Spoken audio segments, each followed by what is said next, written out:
Welcome dear rockets, कैसे हैं आप सभी। आज हम लेकर आ गए एक हार्ट मेल्टिंग और इमोशनल कोरियन ड्रामा मूवी जिसका नाम है अ टैक्सी ड्राइवर। 1980 की बात है। कोरिया के एक शहर में मिलिट्री तानाशाही के खिलाफ जनता उठ खड़ी हुई। जगह जगह विरोध के झंडे उठे और दंगे फसाद होने लगे। लेकिन कोरिया के और दुनिया के ज्यादातर लोग इस विषय में बेकरार थे। ऐसे में इस विषय की पूरी और सच्ची खबर देने के लिए एक जर्मन रिपोर्टर कोरिया आया। उसकी मदद करता है अपना हीरो जो कि एक टैक्सी ड्राइवर है। तो ये मूवी दोस्तों इन दोनों के सफर के बारे में ये, खासकर इस बारे में कि इन दोनों ने मिलकर कोरिया के कौन से पहलू को देखा और वहाँ जनता की क्या हालत थी और आखिर में इन दोनों की ये रिलेशनशिप किस तरह दोस्ती में बदल गई। बहुत इमोशनल तरीके से दिखाया गया है। एंड क्लाइमैक्स से पहले इसमें कई ऐसे फन मोमेंट्स भी हैं जो आप जी भर के जाएंगे। यही नहीं, ये मूवी उस वक्त कोरिया में घटी सत्य घटना पर आधारित है, इसलिए हमें उम्मीद है कि आप इस मूवी के साथ और भी ज्यादा कनेक्ट हो पाएंगे। चलिए फिर आराम से बैठ जाइए। तो मूवी की शुरुआत 1980 में होती है और जब कोरिया के उस वक्त के प्रेसिडेंट की मृत्यु हो गई थी ना,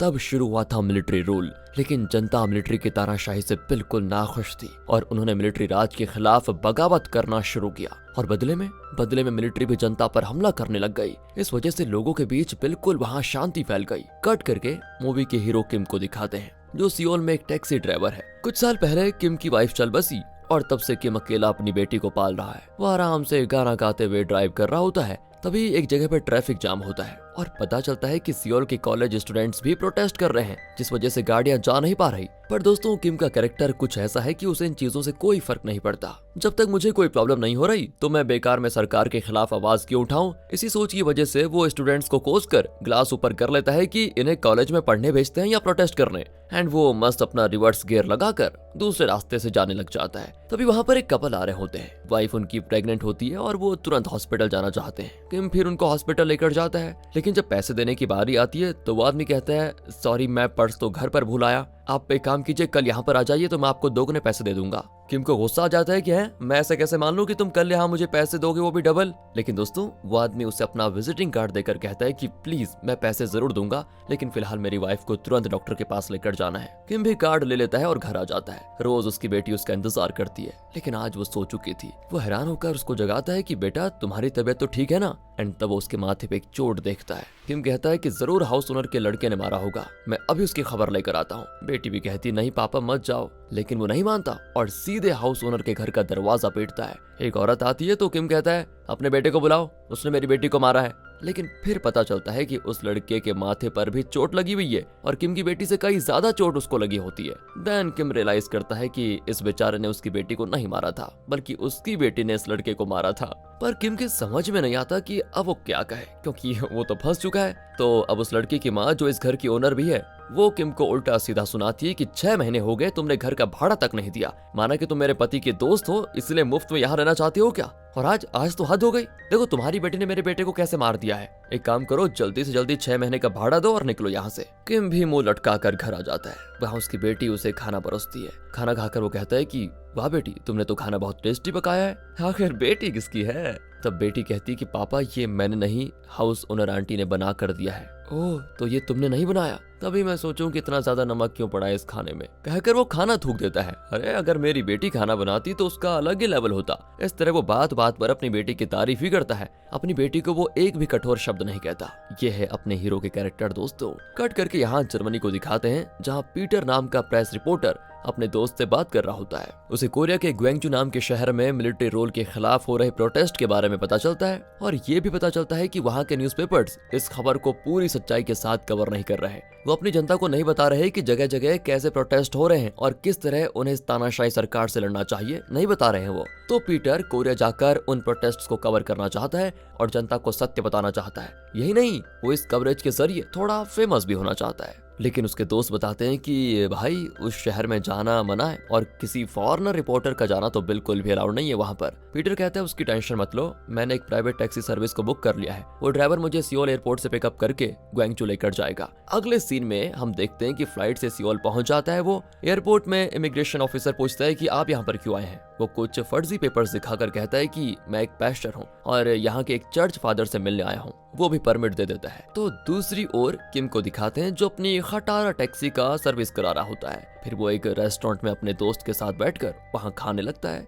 ये दोस्त कोई और नहीं, उस घर का ओनर है जिसमें किम रहता है। किम उससे कुछ पैसे भी मांगता है। वो पूछता है कि पैसे क्यों चाहिए तुम्हें? किम कहता है यार घर का भाड़ा देने के लिए। और किसके लिए? दोस्त तो चौंक जाता है कि अबे ओए, मुझसे पैसे लेकर मुझको ही भाड़ा देगा तू? अब चल कोई नहीं, तू भाड़ा मत दे, मैं अपनी वाइफ को समझा दूंगा। इसी बीच वहाँ पर कुछ टैक्सी ड्राइवर्स बैठे होते हैं जिनकी कंपनी की टैक्सी को पीटर ने बुक किया था। तो एक ड्राइवर कहता है यार जर्मनी से एक आदमी आया है, उसे ग्वांगजू जाना है, मुझे बॉस ने उसे रिसीव करने के लिए भेजा है। वो आदमी तो मुंह मांगी रकम देने को भी तैयार है, सिर्फ उसे ग्वांगजू पहुंचना है बस। और उसे एक ऐसा ड्राइवर चाहिए जो इंग्लिश जानता हो। मैं तो इंग्लिश में एक्सपर्ट हूँ यार, और आज मेरी लॉटरी लग गई समझो बस। और ये ना बात कर ही रहे होते हैं कि तभी साइड से किम सुन लेता है उसे पैसों की सख्त जरूरत है। तो वो खाना छोड़कर जल्दी से अपनी टैक्सी लेकर एयरपोर्ट की ओर चला आता है, क्योंकि उसके दिमाग में चल रहा है कि इस ड्राइवर के वहां पहुंचने से पहले ही मैं पीटर को पिकअप करके पैसे कमा लूंगा। फिर क्या था, वो एयरपोर्ट पहुंचता है तो वहां सिर्फ एक गोरा आदमी दिखता है और वो पीटर ही है। किम उसे बुलाता है तो पीटर कहता है कि मैंने तो कंपनी की गाड़ी बुक की थी। कि अरे आप समझे नहीं, उस कंपनी के ड्राइवर को इंग्लिश नहीं आती सर,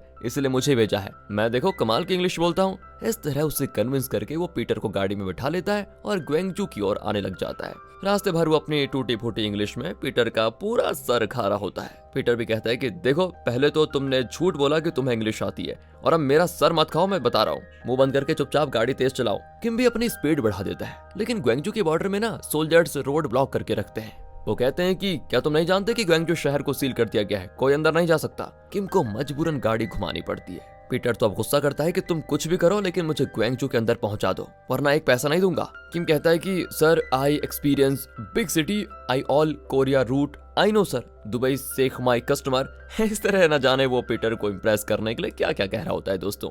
फिर वो खेतों के बीच से कहीं जाने लग जाता है। अब रास्ते की बात है तो एक बुजुर्ग से वो पूछता है कि दादू मुझे ग्वांगजू जाना है, यहाँ से कोई रास्ता है क्या? वो कहते हैं यहाँ से सीधा जाओगे तो पहाड़ का एक रास्ता आएगा, सड़क नहीं है लेकिन वहाँ से ग्वांगजू पहुँच सकते हो। एंड किम भी उसी रास्ते से जाने लगता है। वो पीटर से थोड़ा कैजुअली पूछता है कि सर वैसे आप यहाँ किस काम से आए हो? पीटर भी कह देता है कि नन ऑफ योर बिजनेस। लेकिन किम को तो बस आधी अधूरी इंग्लिश आती है। वो समझ बैठता है कि पीटर कोई बिजनेस करने आया है। एंड उस रास्ते पर मिलिट्री चेक पोस्ट होता है। किम नीचे उतरकर कोरियन सोल्जर से कहता है दिस गोरा man big businessman, he lot of Korea invest in money, sorry lot of money invest in Korea. Soldier भी कहता है कि अबे गधे तुम उससे इंग्लिश में बात करो, मुझसे क्यों कर रहे हो? चुपचाप कोरियन में बताओ ना क्या बात है। तब किम कोरियन में बताता है कि ये आदमी फॉरेन बिजनेसमैन है और ग्वांगजू में बहुत सारा पैसा इन्वेस्ट करने आया है। अगर इसे अंदर अलाउ करोगे तो ग्वांगजू की इकोनॉमी आसमान छू जाएगी। पीटर को भी अंदाजा हो जाता है कि किम उस सोल्जर्स को कोई पट्टी पढ़ा रहा है। वो भी इंग्लिश में अपने बिजनेस के बारे में कुछ कह देता है। एंड सोल्जर को तो कुछ समझ में आता नहीं, लेकिन उसे यकीन हो जाता है कि पीटर वाकई में ग्वांगजू में इन्वेस्ट करने जा रहा है और वो उनको आराम से अलाउ कर देता है। लेकिन कहता ये भी है कि रात तक वापस लौट आना, वरना ग्वांगजू में अरेस्ट कर ले जाओगे। ठीक है कहकर दोनों ग्वांगजू शहर के अंदर एंटर करते हैं। लेकिन किम गाड़ी रोककर कहता है कि मुझे ना तुम अभी पैसे दे दो, वरना अगर तुमने शहर के अंदर जाकर मुझे धोखा दे दिया तो मैं क्या करूंगा। तो पीटर भी उसको आधे पैसे दे देता है और कहता है कि शहर के अंदर जाकर बाकी के पैसे दे दूंगा। किम पैसे लेकर गाड़ी चलाने लग जाता है। एंड जब वो शहर पहुंचते हैं तो वहाँ सड़कें सुनसान पड़ी होती हैं, दुकानें सब बंद होती हैं, हर तरफ टूटी फूटी चीजें पड़ी होती है। बस फिर क्या था, अब पीटर अपना वीडियो कैमरा निकाल कर उस जगह की वीडियो बनाता है। तभी एक स्टूडेंट्स ग्रुप वहाँ पर आता है और पूछते हैं कि तुम कौन हो। पीटर कहता है कि मैं एक जर्मन रिपोर्टर हूँ। इस शहर में जो प्रोटेस्ट चल रहा है उसके बारे में कोरिया के लोग नहीं जानते, लेकिन मैं आप लोगों का प्रोटेस्ट उन तक पहुंचाने आया हूँ। ये सुनकर तो वो बड़े खुश हो जाते हैं कि चलो कोई तो है जो उनके स्ट्रगल को समझता है। वो पीटर को अपनी गाड़ी में ले लेते हैं कि चलिए सर हम आपको शहर दिखाते हैं। तो अब जाकर किम रियलाइज करता है कि पीटर कोई बिजनेसमैन नहीं है बल्कि एक रिपोर्टर है। किम को अब गुस्सा आता है कि पीटर ने उससे झूठ बोला, लेकिन रात होने से पहले इन्हें शहर से बाहर जाना होगा। पर किम तो पीटर को स्टूडेंट्स के साथ छोड़कर खुद सियोल लौटने लगता है। रास्ते में एक बुजुर्ग लिफ्ट मांगती है, लेकिन किम गाड़ी रोकता ही नहीं। लेकिन फिर ना वो साइड मिरर में देखता है तो वो बुजुर्ग बेचारी सड़क पर बैठकर रो रही है। किम को बुरा लगता है और वो गाड़ी घुमाकर उस औरत को लिफ्ट देता है। फिर वो पूछता है कि आप रो क्यों रही हैं? बुजुर्ग कहती है बेटा सुबह मेरा पोता प्रोटेस्ट करने निकला और अभी तक घर नहीं लौटा, शायद उसे सोल्जर्स ने मारा है और मुझे लगता है अभी वो हॉस्पिटल में है, उसी को देखने जा रही हूँ। किम कहता है अरे फिक्र मत करो, मैं आपको हॉस्पिटल पहुंचा दूंगा। वो उस औरत को हॉस्पिटल पहुंचा देता है। वहाँ कई लोग मर चुके थे। बुजुर्ग तो हर लाश को देखती है कि कहीं ये उसका पोता तो नहीं। एंड तब उसका पोता आ जाता है, उसे भी थोड़ा चोटें लगी होती है। बुजुर्ग तो उसको मारने लगती है कि कहाँ चले गए थे तुम, मुझे देखो ये भला आदमी यहाँ पर लेकर आया था, इन्हें थैंक यू कहो। वो तभी किम को थैंक करता है एंड फिर किम वहाँ से निकलने ही वाला होता है कि इतने में पीटर एक स्टूडेंट के साथ वहाँ पहुँच जाता है। वो भी किम को खूब डांटता है कि अच्छा तुम मुझे छोड़कर कहाँ चले गए थे। किम कहता है कि एक बात सुनो, मेरा काम था आपको ग्वेंगचू में छोड़ना, है ना, तो वो तो मैं कर चुका हूँ, अब यहाँ मैं करूँ क्या आपके साथ। पीटर कहता है कि मेरा लेंस बैग तुम्हारी गाड़ी में है। और तब किम थोड़ा शर्मिंदा होता है और कहता है मुझे नहीं पता था कि ये बैग गाड़ी में है सर, मुझे माफ कर दीजिए। पीटर को तो किम पर बहुत गुस्सा आता है और वो किम को बाकी पैसे देकर कहता है कि तुम जाओ जहाँ जाना है, मैं यहाँ किसी और को हायर कर लूंगा, जाओ। इसी बीच वहाँ का एक टैक्सी ड्राइवर किम पर भड़क जाता है कि तुम जैसे ड्राइवर्स की वजह से ही ना सारे कोरियन ड्राइवर्स का नाम बदनाम है, कहकर वो पैसे छीनकर पीटर को दे देता है। अब किम कहता है कि मैं भी एक ईमानदार ड्राइवर हूँ समझे, कहकर वो पीटर के दिए हुए पूरे पैसे उसको लौटाकर कहता है कि सर अब मैं तभी वापस जाऊंगा जब यहाँ आपका काम खत्म होगा और काम करके मैं पूरे पैसे लूंगा। ये कहकर वो पीटर और उसके साथ आए हुए एक स्टूडेंट को कार में लेकर जाता है। तो अब रास्ते में पेट्रोल भी तो डलाना है। किम पूछता है कि मैंने तुमसे सिर्फ 3000 का पेट्रोल डालने को कहा, फिर तुम ज्यादा क्यों डाल रहे हो। तब वो लड़का कहता है कि तुम बेवकूफ हो क्या, यहाँ सभी टैक्सी ड्राइवर्स को पेट्रोल फ्री में दिया जा रहा है, जाओ गाड़ी निकालो। किम भी गाड़ी में आ जाता है और उस स्टूडेंट से पूछता है कि वो फ्री में पेट्रोल क्यों बांट रहे हैं। तब स्टूडेंट बताता है कि यहाँ जो प्रोटेस्ट चल रहा है ना, उसमें मिलिट्री के खिलाफ आवाज उठाने वालों को मिलिट्री के जुल्म सहने पड़ रहे हैं, कई लोग घायल भी हो रहे हैं, उन सब की मदद यहाँ के टैक्सी ड्राइवर्स कर रहे हैं, वो लोगों को फ्री में हॉस्पिटल वगैरह पहुंचा रहे हैं। इसीलिए हम स्टूडेंट्स ने सोचा कि क्यों ना हम टैक्सी ड्राइवर्स को फ्री में पेट्रोल दें। इसीलिए वो आदमी भी तुम्हारी गाड़ी का टैंक फुल करने जा रहा था लेकिन तुमने उसको रोक दिया। अब किम कहता है कि यार फिर तो मुझे टैंक को फुल करवाना ही चाहिए था, मैंने बड़ी बेवकूफी कर दी। फिर वो प्रोटेस्ट साइट पर पहुंचते हैं जहां पीटर वीडियो शूटिंग शुरू करता है।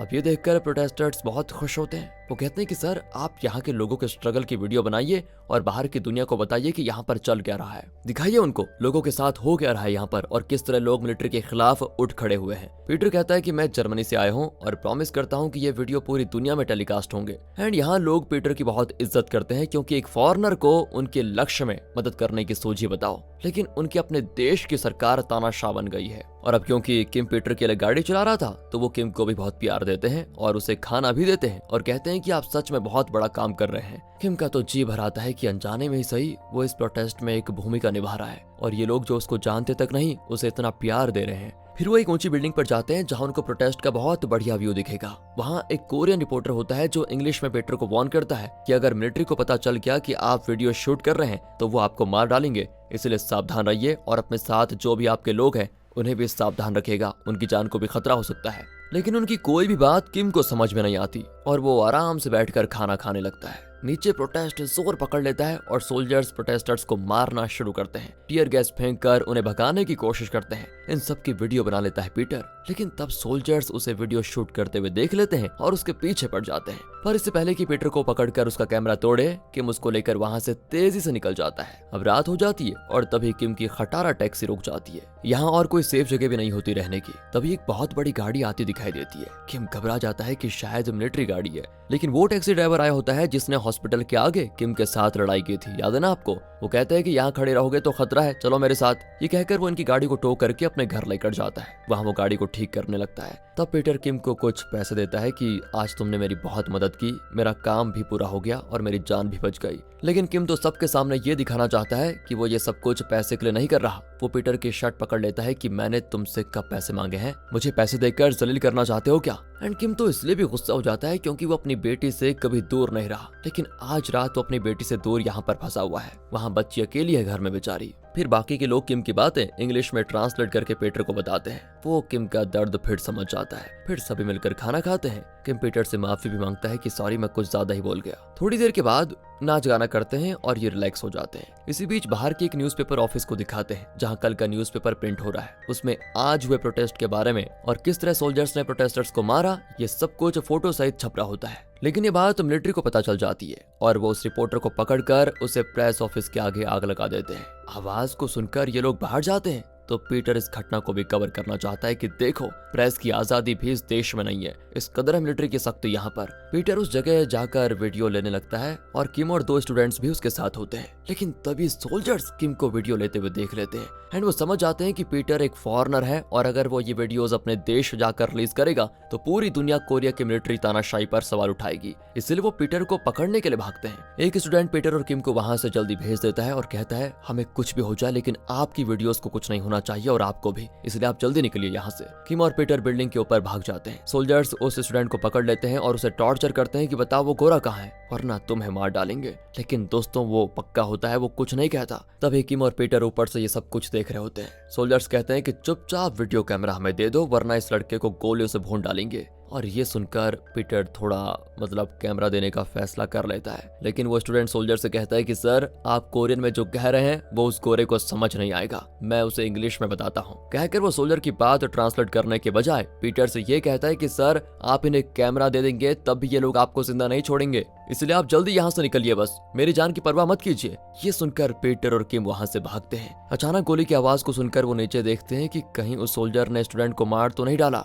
लेकिन तब उस स्टूडेंट की आवाज आती है कि सर घबराइए मत, मुझे कुछ नहीं हुआ, मैं सेफ हूँ, आप जल्दी निकलिए यहाँ से। दोनों वहाँ से निकलकर वापस उसी ड्राइवर के घर में रुक जाते हैं। किम को अपनी बेटी की बहुत याद आती है। उसे दुख था कि वो अपनी बेटी के साथ ज्यादा वक्त नहीं बिता पाता। एंड एक दिन उसने बेटी को प्रॉमिस किया था कि बुध के जन्मदिन पर हम खूब सेलिब्रेट करेंगे बेटा, और मैं तुम्हें कहीं बाहर भी घुमाने लेकर जाऊंगा। लेकिन तब उसकी बेटी ने कहा था कि उस दिन नहीं जाएंगे पापा, क्योंकि उस दिन आपको बहुत सारे कस्टमर्स मिलेंगे, हम किसी और दिन चलेंगे। देखा, छोटी उम्र में उसकी समझदारी और अपने पापा के बारे में उसे इतना ख्याल था। ये सोचकर किम उस वक्त बहुत प्राउड फील करता है। उन बातों को सोचकर ही वो अभी दुखी होता है कि ये मैं कहाँ फंस गया इस मुसीबत में। वो फैसला करता है कि कुछ भी हो जाए, सुबह होते ही वो अपनी टैक्सी लेकर सियोल चला जाएगा। अगली सुबह 5 बजे ही, जब कोई नहीं जागता, तभी किम चुपके से अपनी टैक्सी लेकर वहां से निकलने वाला होता है। लेकिन तब वो ड्राइवर जिसके घर पे ये लोग ठहरे थे वो आ जाता है। वो किम को कुछ पैसे देता है और कहता है गाड़ी मैंने ठीक कर दी है और स्पेयर पार्ट्स भी चेंज कर दिए हैं। मैं जानता हूँ तुम्हें अपनी बेटी की कितनी फिक्र हो रही है, इन पैसों से उसके लिए कुछ खरीद लेना। ये सब कुछ देखकर किम का दिल भर आता है। वो वहां से निकलता है और जब वो ग्वेंगजू के पास एक टाउन में पहुंचता है ना, तो सबसे पहले वो एक टेलीफोन बूथ से अपनी बेटी को कॉल करके कहता है बेटा मुझे एक कस्टमर को ड्रॉप करने में देरी हो गई, इसलिए घर नहीं आ पाया, लेकिन अब मैं घर आ रहा हूँ, तुम फिक्र मत करो। कहकर वो कॉल काट देता है और उसके लिए प्यारे से शूज खरीदता है, क्योंकि उसने शूज मांगे थे ना। फिर वो एक होटल में खाना खाने जाता है। इस टाउन के लोगों को जरा भी आइडिया नहीं होता कि ग्वेंगजू की असली स्थिति क्या है। वो उल्टा प्रोटेस्टर्स को ताना मार रहे होते हैं कि सरकार सबके लिए कितना कुछ कर रही है, लेकिन ग्वेंगजू के लोग बस प्रोटेस्ट ही कर रहे हैं, एकदम बेकार लोग हैं। अब इनकी बेखबरी देखकर किम को बहुत दुख होता है, क्योंकि वो अभी अभी ग्वेंगजू की असली सिचुएशन को देखकर आ रहा है। इतना ही नहीं, किम देखता है कि न्यूज़पेपर्स में भी सरकार के सपोर्ट में न्यूज छपी हुई है, जहाँ पे लिखा होता है कि सरकार जनता के लिए कितना कुछ कर रही है, लेकिन जनता खामखा विरोध कर रही है। किम अब सच में बहुत परेशान हो जाता है। वो सियोल की ओर निकलता है, लेकिन वो अंदर ही अंदर घुट रहा होता है कि ग्वेंगजू में इतना बड़ा विरोध चल रहा है, जनता की शक्ति को तानाशाही सरकार दबाई जा रही है, लेकिन मैं कितना सेल्फिश हूँ, बस अपने घर जाकर आराम से रहना चाहता हूँ। ऊपर से मैंने पीटर को वापस सेफली सियोल लाने का वादा किया था, लेकिन उसे वहीं ग्वेंगजू में छोड़कर मैं उसे बिना बताए आ गया। नहीं, ये सही नहीं है। ये सब कुछ सोचकर वो दोस्तों अपना इरादा बदल देता है और गाड़ी ग्वेंगजू की ओर घुमा देता है। रास्ते में वो फिर उसी टेलीफोन बूथ पे रुक जाता है और बेटी को कॉल करता है कि बेटा मैंने अपने कस्टमर को सेफली सियोल वापस लाने का वादा किया था, लेकिन गलती से उसे ग्वेंगजू में छोड़ दिया और मुझे अपना वादा निभाना है, इसलिए उस कस्टमर को लेकर रात तक मैं सियोल पहुंच जाऊंगा, फिर हम रात में घूमेंगे, ठीक है? तुम घर में आराम से बैठी रहना, सेफ रहना। उसकी बेटी ओके पापा कहकर कॉल काट देती है। अब किम ग्वेंगजू की ओर ड्राइव करने लगता है। वो उस टैक्सी ड्राइवर के घर जाता है तो पता चलता है कि ड्राइवर और पीटर हॉस्पिटल गए हैं। किम सोचता है कि पता नहीं क्या हो गया, तो वो घबराकर हॉस्पिटल जाता है। वहाँ उस स्टूडेंट की लाश होती है जिसने कल रात अपनी जान की परवाह न करते हुए पीटर और किम को बचाया था। असल में सोल्जर्स ने उसको बहुत बुरी मौत दे दी। उसकी लाश को देखकर किम पूरी तरह टूट जाता है। पीटर और वो टैक्सी ड्राइवर तो बैठकर रो रहे होते हैं। किम उसे कैमरा पकड़ाकर कहता है कि सर आप चुप क्यों बैठे हैं, इसकी भी वीडियो बनाइए ना और दुनिया को दिखाइए कि सच क्या है। पीटर का दिल बहुत भारी होता है और वो कैमरा पकड़ भी नहीं पाता, लेकिन फिर भी वो हिम्मत जुटाकर घायल स्टूडेंट्स और मुर्दे घर में पड़ी लाशों की वीडियो शूट करता है। फिर टैक्सी ड्राइवर कहता है कि अब तक जो लिया है काफी है सर, हम चाहते हैं कि आप जिंदा सियोल पहुंच जाएं और वहां से अपने देश जाकर सारी वीडियोस के द्वारा दुनिया के सामने यहाँ की असलियत बता दे। फिर वो सियोल पहुंचने का एक शॉर्टकट किम को बताता है और एक मैप भी देता है। फिर वो किम की गाड़ी पर उसका नंबर प्लेट निकाल कर ग्वेंगजू का कोई नंबर प्लेट लगा देता है ताकि सोल्जर्स इनको रोके ना। पीटर का दिल भी टूट चुका था, क्योंकि सिर्फ 2 दिन में उसने इतना खून देखा कि उसकी हालत खराब हो जाती है। मिलिट्री के हाथों इतनी घिनौनी मौतें देखी उसने। अब वो फिर से उसी मिलिट्री चेक पोस्ट पर पहुंचते हैं। किम फिर वही झूठ दोहराता है कि पीटर एक बिजनेसमैन है जो ग्वेंगजू में इन्वेस्ट करने आया था और अब उसे वापस सियोल पहुंचना है। लेकिन सोल्जर डिक्की चेक करना चाहता है। किम भी उसको खोलकर दिखाता है, लेकिन वो एक बात भूल गया था कि जब उस टैक्सी ड्राइवर ने नंबर प्लेट बदला तो किम का ओरिजिनल नंबर प्लेट उसने डिक्की में रख दिया। अगर सोल्जर ने देख लिया तो किम के साथ बहुत बुरा होगा। वो सोल्जर भी नंबर प्लेट देख लेता है, लेकिन लगता है वो भला आदमी है और अपने सीनियर से कहता है कि सर, डिक्की में शक करने जैसा कुछ नहीं है, आप इनके लिए बैरिकेड्स हटा दीजिए। वो बैरिकेड्स हटा ही रहे होते हैं कि तभी वॉकी टॉकी पर मैसेज आता है कि ये गोरा आदमी प्रोटेस्ट की वीडियोस लेकर जा रहा है, उसे ब्लॉक करो। एंड ये बात किम के कान में भी पड़ जाती है और वो तुरंत बैरिकेड्स तोड़कर वहां से निकल जाता है। लेकिन सोल्जर्स भी अपनी जीप से इनका पीछा करते हैं और तब वहां दिल को छू लेने वाली एक बात होती है। ग्वेंगजू के सारे टैक्सी ड्राइवर्स इनकी मदद के लिए आ जाते हैं। वो सभी अपनी टैक्सी को किम की गाड़ी के इर्द गिर्द चलाने लगते हैं ताकि मिलिट्री जीप किम की गाड़ी को रोक न पाए और पीटर और किम की जान खतरे में न पड़े। वो कहते हैं कि हमें कुछ भी हो जाए, लेकिन आप लोगों का सियोल पहुंचना बेहद जरूरी है। सिर्फ आप ही हमारे लोगों के स्ट्रगल को दुनिया का सपोर्ट दिला सकते हैं। अचानक वो गाड़ी को रिवर्स करने लगता है और पीछे आती मिलिट्री जीप से टकरा जाता है और जीप उल्टा हो जाता है। इस तरह तो कुछ लोग मारे भी जाते हैं। किम को ये सब कुछ देखकर बड़ा दुख होता है, लेकिन किम और पीटर किसी तरह सियोल पहुंच ही जाते हैं। लेकिन इसी बीच मिलिट्री ऑफिसर्स एयरपोर्ट को कॉल करके पता लगाने को कहते हैं कि पीटर कल सुबह 10 बजे की फ्लाइट से जर्मनी जाने वाला है। वो कहते हैं कि उसे एयरपोर्ट में पकड़ कर रखो, वो यहाँ से निकल ना पाए। लेकिन पीटर जानता था कि ये कल सुबह उसको पकड़ने वाले हैं, इसीलिए वो उसी रात की फ्लाइट में एक टिकट बुक कर लेता है। लेकिन जाने से पहले वो किम और उसकी बेटी के लिए कई कपकेक्स और स्वीट्स खरीद कर देता है और कहता है कि मुझे पता है यहाँ बुद्ध का जन्मदिन बहुत शानदार तरीके से सेलिब्रेट किया जाता है, ये तुम्हारी बेटी के लिए है मेरी तरफ से। फिर वो किम को 2 दिन की उस खतरनाक माहौल में गाड़ी चलाने के लिए पूरे पैसे दे देता है और कहता है आज से तुम मेरे सबसे अच्छे दोस्तों में से एक हो। जब ये मिलिट्री राज खत्म होगा ना और लोगों को आजादी मिल जाएगी, तब मैं दोबारा सियोल आऊंगा और तब मैं तुम्हारे घर जरूर आऊंगा। साथ ही मैं तुम्हारी बेटी से भी बात करूंगा, तुम बस मुझे अपना नाम और एड्रेस लिख कर दे दो। पर किम उसकी डायरी में अपना नाम लिखता है सबॉक और अपने एड्रेस के बजाय किसी सिगरेट कंपनी का एड्रेस लिख देता है। फिर वो पीटर को एयरपोर्ट छोड़ देता है। इस तरह पीटर अपने देश जर्मनी चला जाता है और वहाँ पर वो सारे वीडियोस को टीवी पर रिलीज कर देता है। जब दुनिया को पता चलता है ना कि कोरिया में क्या हो रहा है, तब यूएन की बैठक होती है और उनकी कोशिशों से कोरिया में तानाशाही का अंत होता है और लोग अपना एक नया प्रेसिडेंट चुनते हैं। लोग तो बड़े खुश होते हैं। तब जाकर पीटर को चैन आता है कि मेरी सारी मेहनत सफल हो गई। जब सारी समस्याएं खत्म हो जाती है तो पीटर फिर से कोरिया आता है और तब वो किम यानी सबोक को ढूंढने की कोशिश करता है, लेकिन उसे पता चलता है कि उसके प्यारे दोस्त ने उसे ना तो अपना असली नाम बताया और ना ही अपना सही पता। पीटर समझ जाता है कि किम ने क्या सोचकर नकली नाम और एड्रेस दिया होगा। असल में दोस्तों, किम ने बड़ा नाम कमाने के लिए पीटर की मदद नहीं की थी। वो तो सिर्फ अपने ज़मीर का कहा मान रहा था। वो नहीं चाहता था कि उसका नाम कहीं भी आए, क्योंकि हजारों स्टूडेंट्स जिनके नाम भी शायद किसी को पता नहीं होंगे, उन बच्चों ने अपने देश को मिलिट्री से आजाद करवाने के लिए अपनी जान दे दी। ऐसे में वो सोचता है कि मैं क्यों डंका बजाऊं कि मैंने किसी रिपोर्टर की मदद की। यही सोचकर किम ने अपना असली नाम और पीटर को अपना असली पता नहीं बताया। पीटर भी ये समझ जाता है और उसे किम पर बड़ा गर्व होता है। दुख भी होता है उसको कि वो किम से दोबारा नहीं मिल पाएगा। कट करके यहाँ से लगभग 20 साल के बाद की कहानी होती है। 2003 की बात है। पीटर को कोरिया के प्रोटेस्ट को दुनिया के सामने लाने के लिए कई अवार्ड्स दिए जाते हैं। एक अवार्ड सेरेमनी में वो बताता है, मैं तो सिर्फ एक जरिया था, असली श्रेय तो उस टैक्सी ड्राइवर को जाता है जिसने अपनी जान की परवाह न करते हुए अपने लोगों की आजादी दिलाने में मेरी मदद की। लेकिन दुख की बात यह है कि मैं तो उसका असली नाम भी नहीं जान पाया आज तक। मैं जब भी कोरिया जाता हूँ तो हर बार उसे ढूंढने की कोशिश करता हूँ, लेकिन आज तक मैं असफल रहा। साबोक, अगर तुम मेरा इंटरव्यू किसी न्यूज़पेपर में पढ़ो, प्लीज एक बार मुझे कांटेक्ट कर दो, मैं तुमसे फिर मिलना चाहता हूँ। कट करके किम को दिखाते हैं जो आज भी टैक्सी चलाता है। वो एक लड़के को उसके घर ड्रॉप करता है। वो लड़का उतर जाता है। किम देखता है कि वो एक न्यूज़पेपर किम की गाड़ी में छोड़ गया। वो लड़के को आवाज देता है लेकिन उसको सुनाई नहीं देता। फिर वो न्यूज़पेपर को फेंकने वाला होता है, लेकिन तब वो देखता है कि उसमें पीटर का इंटरव्यू छपा हुआ है जिसमें पीटर ने कहा था कि प्लीज साबोक, मैं तुमसे मिलना चाहता हूँ, मुझे कांटेक्ट करो प्लीज। लेकिन किम उससे कांटेक्ट नहीं करेगा क्योंकि किम नहीं चाहता कि वो एक नेक काम में मदद करने की वजह से नाम कमाए। वो तो बस इस बड़ी दुनिया में एक अनजान टैक्सी ड्राइवर बनकर जीना चाहता है। इसीलिए वो अपनी टैक्सी में अगली सवारी की तलाश में निकल पड़ता है। और इसी के साथ अ टैक्सी ड्राइवर नाम की ये मूवी यहाँ होती है खत्म। और जैसा कि मैंने कहा था, ये रियल लाइफ पर आधारित मूवी है, तो मूवी के एंड में एक वीडियो प्ले किया जाता है। ये है दोस्तों रियल लाइफ पीटर, जो 2016 में चल बसे। लेकिन मरने से पहले 2015 में उन्होंने ये वीडियो रिकॉर्ड की थी, जिसमें उन्होंने फिर आशा की थी कि वो किसी भी तरह साबोक से मिलना चाहते हैं। लेकिन आखिर तक उनकी ये आशा पूरी नहीं हुई। 2 दिनों की इनकी दोस्ती बहुत गहरी थी, लेकिन ये दोनों फिर कभी नहीं मिले। हमें उम्मीद है ये मूवी आपको पसंद जरूर आएगी। आज हम देखने वाले हैं पॉन। नहीं, दोबारा सुनिए, पॉन।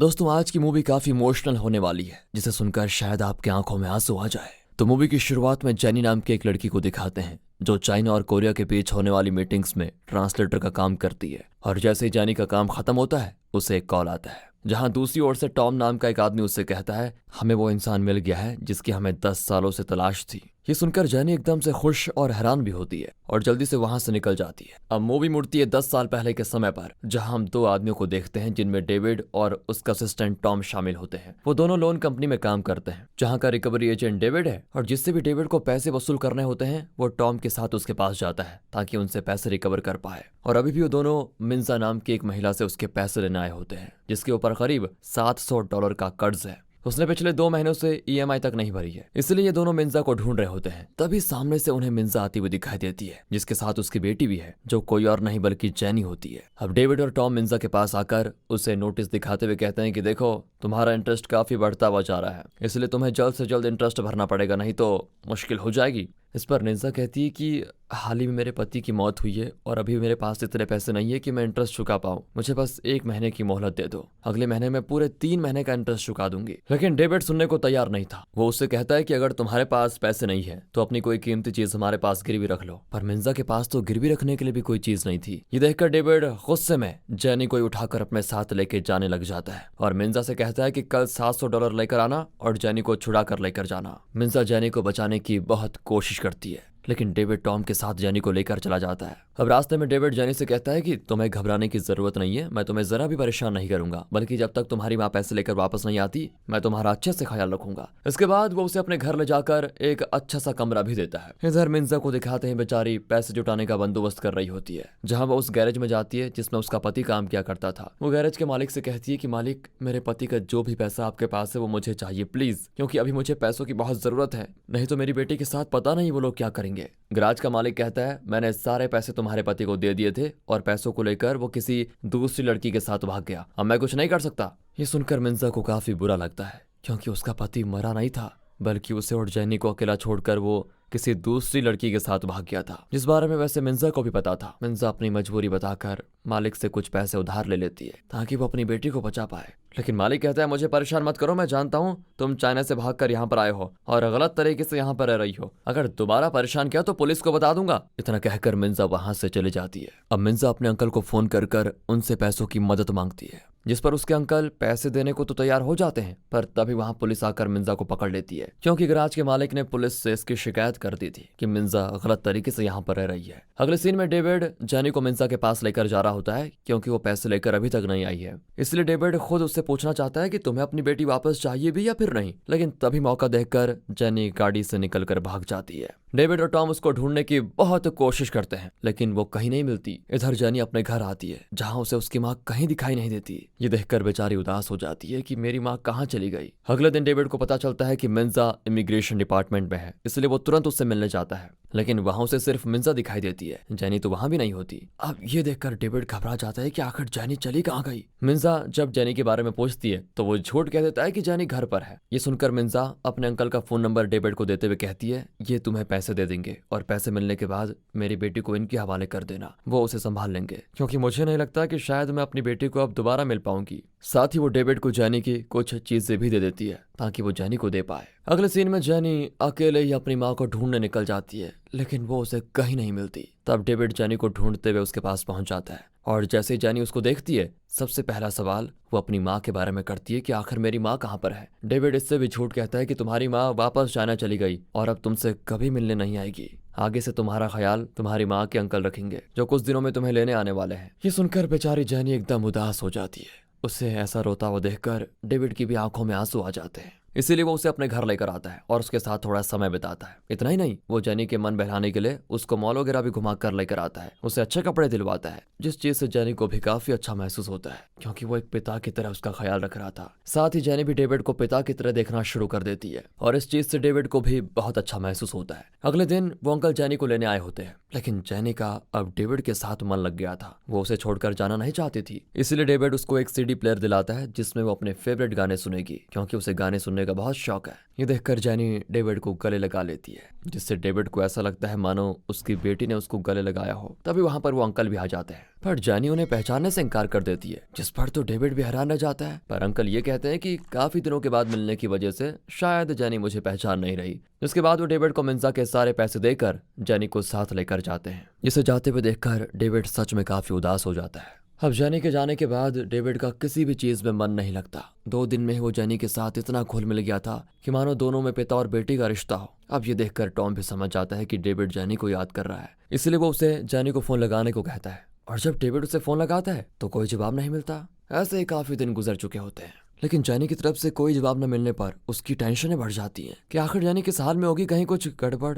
नहीं, ऐसा नहीं हो सकता। लेकिन उसे फिर शक हो जाता है, क्योंकि जब भी वो उस अंकल से बात करता है तो वो हमेशा बात को घुमाने की कोशिश करते रहते हैं। वहीं वो अंकल जो लड़कियों को बेचने का काम करता है, उसने जेनी को बेच दिया होता है, और इस बात से बेचारा डेविड अनजान था। लेकिन अब जेनी से बात किए बगैर उससे रहा नहीं जा रहा था, इसलिए वो उस अंकल के नंबर को ट्रेस करके उसकी लोकेशन निकाल लेता है, तुरंत उसके पास पहुंच जाता है और उसे मारते हुए जेनी के बारे में पूछता है। तब अंकल उसको सारी बात बताता है कि मैंने जेनी को किसी एजेंट के हाथ बेच दिया, जिसके बारे में मैं खुद भी नहीं जानता कि जेनी को वो कहाँ लेकर गया है। अब ये सुनकर तो डेविड के पैरों तले जमीन खिसक जाती है कि आखिर जेनी कहाँ किस हाल में होगी बेचारी। दूसरी ओर जेनी एक क्लब के अंदर होती है, जिसे यहाँ लाकर बेच दिया गया है। वहाँ के लोग उससे जबरदस्ती काम करवा रहे होते हैं, और जब काम के दौरान उसे चोटें लगती हैं तब उसे डॉक्टर के पास ले जाने के बजाय उस पर नेल पॉलिश लगा दी जाती है। जेनी को और ज्यादा तकलीफ उठानी पड़ती है, इसलिए एक दिन रात को वो मौका देखकर डेविड को फोन लगाकर उससे अपनी हालत के बारे में बताती है। ये सुनकर डेविड भी एकदम घबरा जाता है और उससे क्लब का एड्रेस लेकर तुरंत वहां पहुंचता है। जैसे उसकी नजर जेनी पर पड़ती है, दोनों एक दूसरे को गले लगा लेते हैं। ये सीन सच में दोस्तों काफी ज्यादा इमोशनल होता है, जहाँ दोनों की आंखों से आंसू रुकने का नाम ही नहीं ले रहे होते हैं। अब डेविड के अंदर इतना गुस्सा होता है कि वो क्लब के मालिक को ही मारने की कोशिश करता है, लेकिन फिर वो जैसे तैसे अपने आप को शांत करके उस मालिक से कहता है, देखो जेनी को तुमने जितने पैसों में खरीदा मैं वो सब तुम्हें लौटा दूंगा, प्लीज जेनी को यहाँ से जाने दो। इतना कहकर वो जेनी को अपने साथ लेकर जाता है और अगले ही दिन अपनी गाड़ी बेचकर सारा पैसा उस क्लब के मालिक के अकाउंट में ट्रांसफर कर देता है। जिसके बाद वो जेनी का स्कूल में एडमिशन करवाता है, लेकिन टीचर कहते हैं कि जेनी चाइना से है, इसलिए हम इसका एडमिशन नहीं कर सकते, पर हाँ अगर कोई कोरियन उसे गोद ले ले तब जेनी कोरियन हो जाएगी, उसके बाद उसका एडमिशन हो जाएगा। इसलिए डेविड जेनी के भविष्य के लिए उसे गोद ले लेता है, जो अब से डेविड की बेटी कहलाएगी। और इस चीज से जेनी भी काफी ज्यादा खुश होती है, क्योंकि वो डेविड को पहले ही पिता मानने लगी थी। और ऐसे ही करते हुए दिन गुजर जाते हैं, जहाँ जेनी थोड़ी बड़ी हो चुकी है, वो हर एग्जाम में टॉप कर जाती है। डेविड की खुशी का ठिकाना नहीं रहता कि उसकी बेटी दुनिया की सबसे इंटेलिजेंट लड़की बन रही है। अब अगले सीन में डेविड को पता चलता है कि मिंजा की हालत काफी ज्यादा खराब है। डॉक्टर ने भी जवाब दे दिया है वो कभी भी मर सकती है, इसलिए उसकी आखिरी इच्छा जेनी से मिलने की है। ये सुनकर डेविड और जेनी दोनों उदास हो जाते हैं, जिसके बाद डेविड तुरंत जेनी को मिंजा के पास लेकर आता है, जो कि चाइना में रह रही होती है। अपनी बेटी को इतना बड़ा देखकर मिंजा की आंखों से आंसू निकल आते हैं और जेनी भी अपनी माँ के गले लगकर बहुत रोती है। जिसके बाद मिंजा डेविड के चरणों में गिरकर उसका धन्यवाद करती है कि उसने उसकी बेटी का इतना ख्याल रखा, और अब वो खुश है कि उसकी बेटी एक अच्छे इंसान के साथ रह रही है। साथ ही वो डेविड से कहती है, हो सके तो जेनी को उसके पिता से मिलवा देना, ताकि उन्हें भी पता चल सके कि वो अपनी बेटी को किस हालत में छोड़कर गए थे और आज वो कहाँ पहुंच चुकी है। ये सुनकर डेविड हैरान रह जाता है, क्योंकि उसे तो लग रहा था कि जेनी के पिता इस दुनिया में है ही नहीं, वो खुद को उसका पिता मानने लगा था। फिर वो मिंजा के सामने कह देता है कि मैं जेनी को जरूर उसके पिता से मिलवाऊंगा, लेकिन अंदर ही अंदर वो काफी डर भी रहा होता है कि कहीं जेनी अपने पिता से मिलकर उनके साथ ही रहने न लग जाए और मुझे छोड़कर न चली जाए, क्योंकि वो जेनी को अपनी बेटी से बढ़कर मानता है। अब डेविड जेनी के असली पिता की तलाश शुरू कर देता है। फिर धीरे धीरे उसकी तबीयत बिगड़ने लग जाती है, क्योंकि उसे स्ट्रोक आने लगे थे, लेकिन वो इन चीजों पर ध्यान न देकर सिर्फ जेनी के पिता को ढूंढने की कोशिश करता है। और काफी दिनों की मेहनत के बाद आखिर उसे जेनी के असली पिता मिल ही जाते हैं, इसलिए वो जेनी को उसके पास लेकर आता है। जेनी बहुत रोती है और फिर दोनों को एक साथ छोड़कर डेविड चला जाता है, जहाँ वो टॉम के साथ शराब पीते हुए सोच रहा होता है कि यार जेनी मेरी बेटी नहीं है, उसके मुंह से पिता सुनने का हक किसी और इंसान के पास है और वो हक मैं उनसे छीन नहीं सकता। यही सोचकर वो काफी ज्यादा उदास हो जाता है। लेकिन तभी जेनी उसे फोन करती है और उसे पिता कहकर पुकारती है, कहती है मेरे असली पिता आप ही हैं, जिसने मुझे बचपन से पाला, हर मुश्किल से बाहर निकाला, इतना कामयाब बनाया, कभी मुझे अकेला नहीं छोड़ा, तो कैसे वो इंसान मेरा पिता हो सकता है जो मुझे बचपन में ही छोड़कर चला गया था। आप मुझे ऐसे ही किसी के पास छोड़कर नहीं जा सकते, मैं यहाँ आपका इंतजार कर रही हूँ, आप मुझे कब लेने आ रहे हैं। ये सुनकर डेविड की आंखों से खुशी के आंसू टपकने लग जाते हैं। थमते ही नहीं, वो जल्दी से बाइक में जैनी को लेने निकल पड़ता है, लेकिन रास्ते में उसे फिर स्ट्रोक आता है और ये स्ट्रोक इतना खतरनाक होता है कि डेविड का एक्सीडेंट हो जाता है। और अब हमें प्रेजेंट का सीन दिखाते हैं जहां जैनी टॉम के साथ उस इंसान के पास जा रही होती है जिसके बारे में टॉम ने कहा था कि वो इंसान मिल चुका है। तो वो असल में कोई और नहीं बल्कि डेविड ही है जो उस एक्सीडेंट के बाद लापता सा हो चुका था। कोई नहीं जानता था कि डेविड कहाँ गया। जैनी और टॉम ने फिर अपनी पूरी जान लगा दी डेविड को ढूंढने में, क्योंकि उन्हें उम्मीद थी कि डेविड अब भी जिंदा होगा। इसीलिए वो दोनों उस जगह पर जा रहे हैं जहाँ के बारे में टॉम को पता चला है, और वो जगह है एक पागल खाना। वहां आने के बाद वहां की डॉक्टर जैनी को बताती है 10 साल पहले डेविड की हालत उतनी खराब नहीं थी। अगर उसने अपने ऊपर थोड़ा भी ध्यान दिया होता तो आज वो बिल्कुल ठीक होता, लेकिन उसने अपने ऊपर जरा भी ध्यान नहीं दिया। जिसके बाद वो उसे डेविड की एक डायरी दिखाता है जिसमें सिर्फ जैनी जैनी का ही नाम लिखा है। साथ ही वो ये भी बताता है कि डेविड की अब याददाश्त जा चुकी है और वो अब किसी को नहीं पहचानता। अब जैनी और टॉम दोनों डेविड के पास जाते हैं जो खिड़की की तरफ देख रहा होता है, और जैसे ही वो दोनों उसको देखते हैं उसकी आंखें भर आती है, लेकिन डेविड उन दोनों को नहीं पहचान पाता। तभी जैनी को डेविड के मोजे में एक पासबुक मिलता है जिसमें उसकी हर दिन की सेविंग लिखी हुई थी, क्योंकि उसने अपने ऊपर एक भी रुपया खर्च न करते हुए सारे पैसे जैनी की शादी और उसके अच्छे भविष्य के लिए जमा करना शुरू कर दिए थे। इस वजह से वो अपनी बीमारी पर कभी खर्चा नहीं करना चाह रहा था। और ये देखकर जैनी काफी ज्यादा उदास हो जाती है और डेविड से कहती है, बचपन से आपने मुझे पाला, आज मेरी बारी है कि मैं आपकी याददाश्त वापस लाकर आपको अच्छे से रखूं। और इतना कहकर वो डेविड को गले लगा लेती है। इसको देखकर तो दोस्तों ऐसा लग रहा था कि डेविड भी थोड़ा थोड़ा जैनी को पहचानने लगा है। हम मूवी के आखिर सीन में हम जैनी की शादी का सीन देखते हैं जहां जैनी को इतना ज्यादा खुश देखकर डेविड की सारी यादें वापस आ जाती है, क्योंकि उसने अपनी सारी जिंदगी जैनी को खुश देखने के लिए लगा दी थी। तब डेविड जैनी को बेटी कहकर पुकारता है, और ये सुनते ही जैनी इतना ज्यादा खुश होती है मानो किसी मरे हुए इंसान के अंदर जान आ गई हो, और इस वजह से उसकी शादी की खुशी दोगुनी हो जाती है। जिसके बाद सभी एक फैमिली फोटो क्लिक करवाते हैं, और इसी हैप्पी एंडिंग के साथ दोस्तों ये मूवी यहाँ पर खत्म होती है। वेलकम माय डियर रॉकर्स, कैसे हैं आप सभी? बहुत बढ़िया होंगे, राइट? चलिए फिर, पता है एक लड़की है, वो हर काम में दूसरों से इतना आगे रहना चाहती है कि क्या बताऊं, यानी हर चीज में वो सबसे तेज काम करना चाहती है। अब ऐसे ही होता ये है कि एक दिन वैलेंटाइन डे होता है तो वो अपने बॉयफ्रेंड से मिलने के लिए निकल जाती है, पर अचानक वो रियलाइज करती है कि वैलेंटाइंस डे बीत चुका है। ये कैसे हुआ यार? That's very interesting. सच में यार, उसकी कुछ समझ में नहीं आता। तो रॉकर्स, अब आप जानना नहीं चाहोगे उसकी लाइफ में क्या हुआ? क्या वो अपने वैलेंटाइन से मिली या फिर नहीं? ये सब कुछ बहुत ही इंटरेस्टिंग और इमोशनल कहानी के द्वारा दिखाया गया है इस मूवी में, जिसका नाम है माय मिसिंग वैलेंटाइन। बाकी वीडियो को एंड तक जरूर देखिए दोस्तों, आपको पूरा फील आएगा। और अगर आप चैनल पर नए हो, अगर आपको पसंद आ गया है तो फिर सब्सक्राइब कर दीजिए।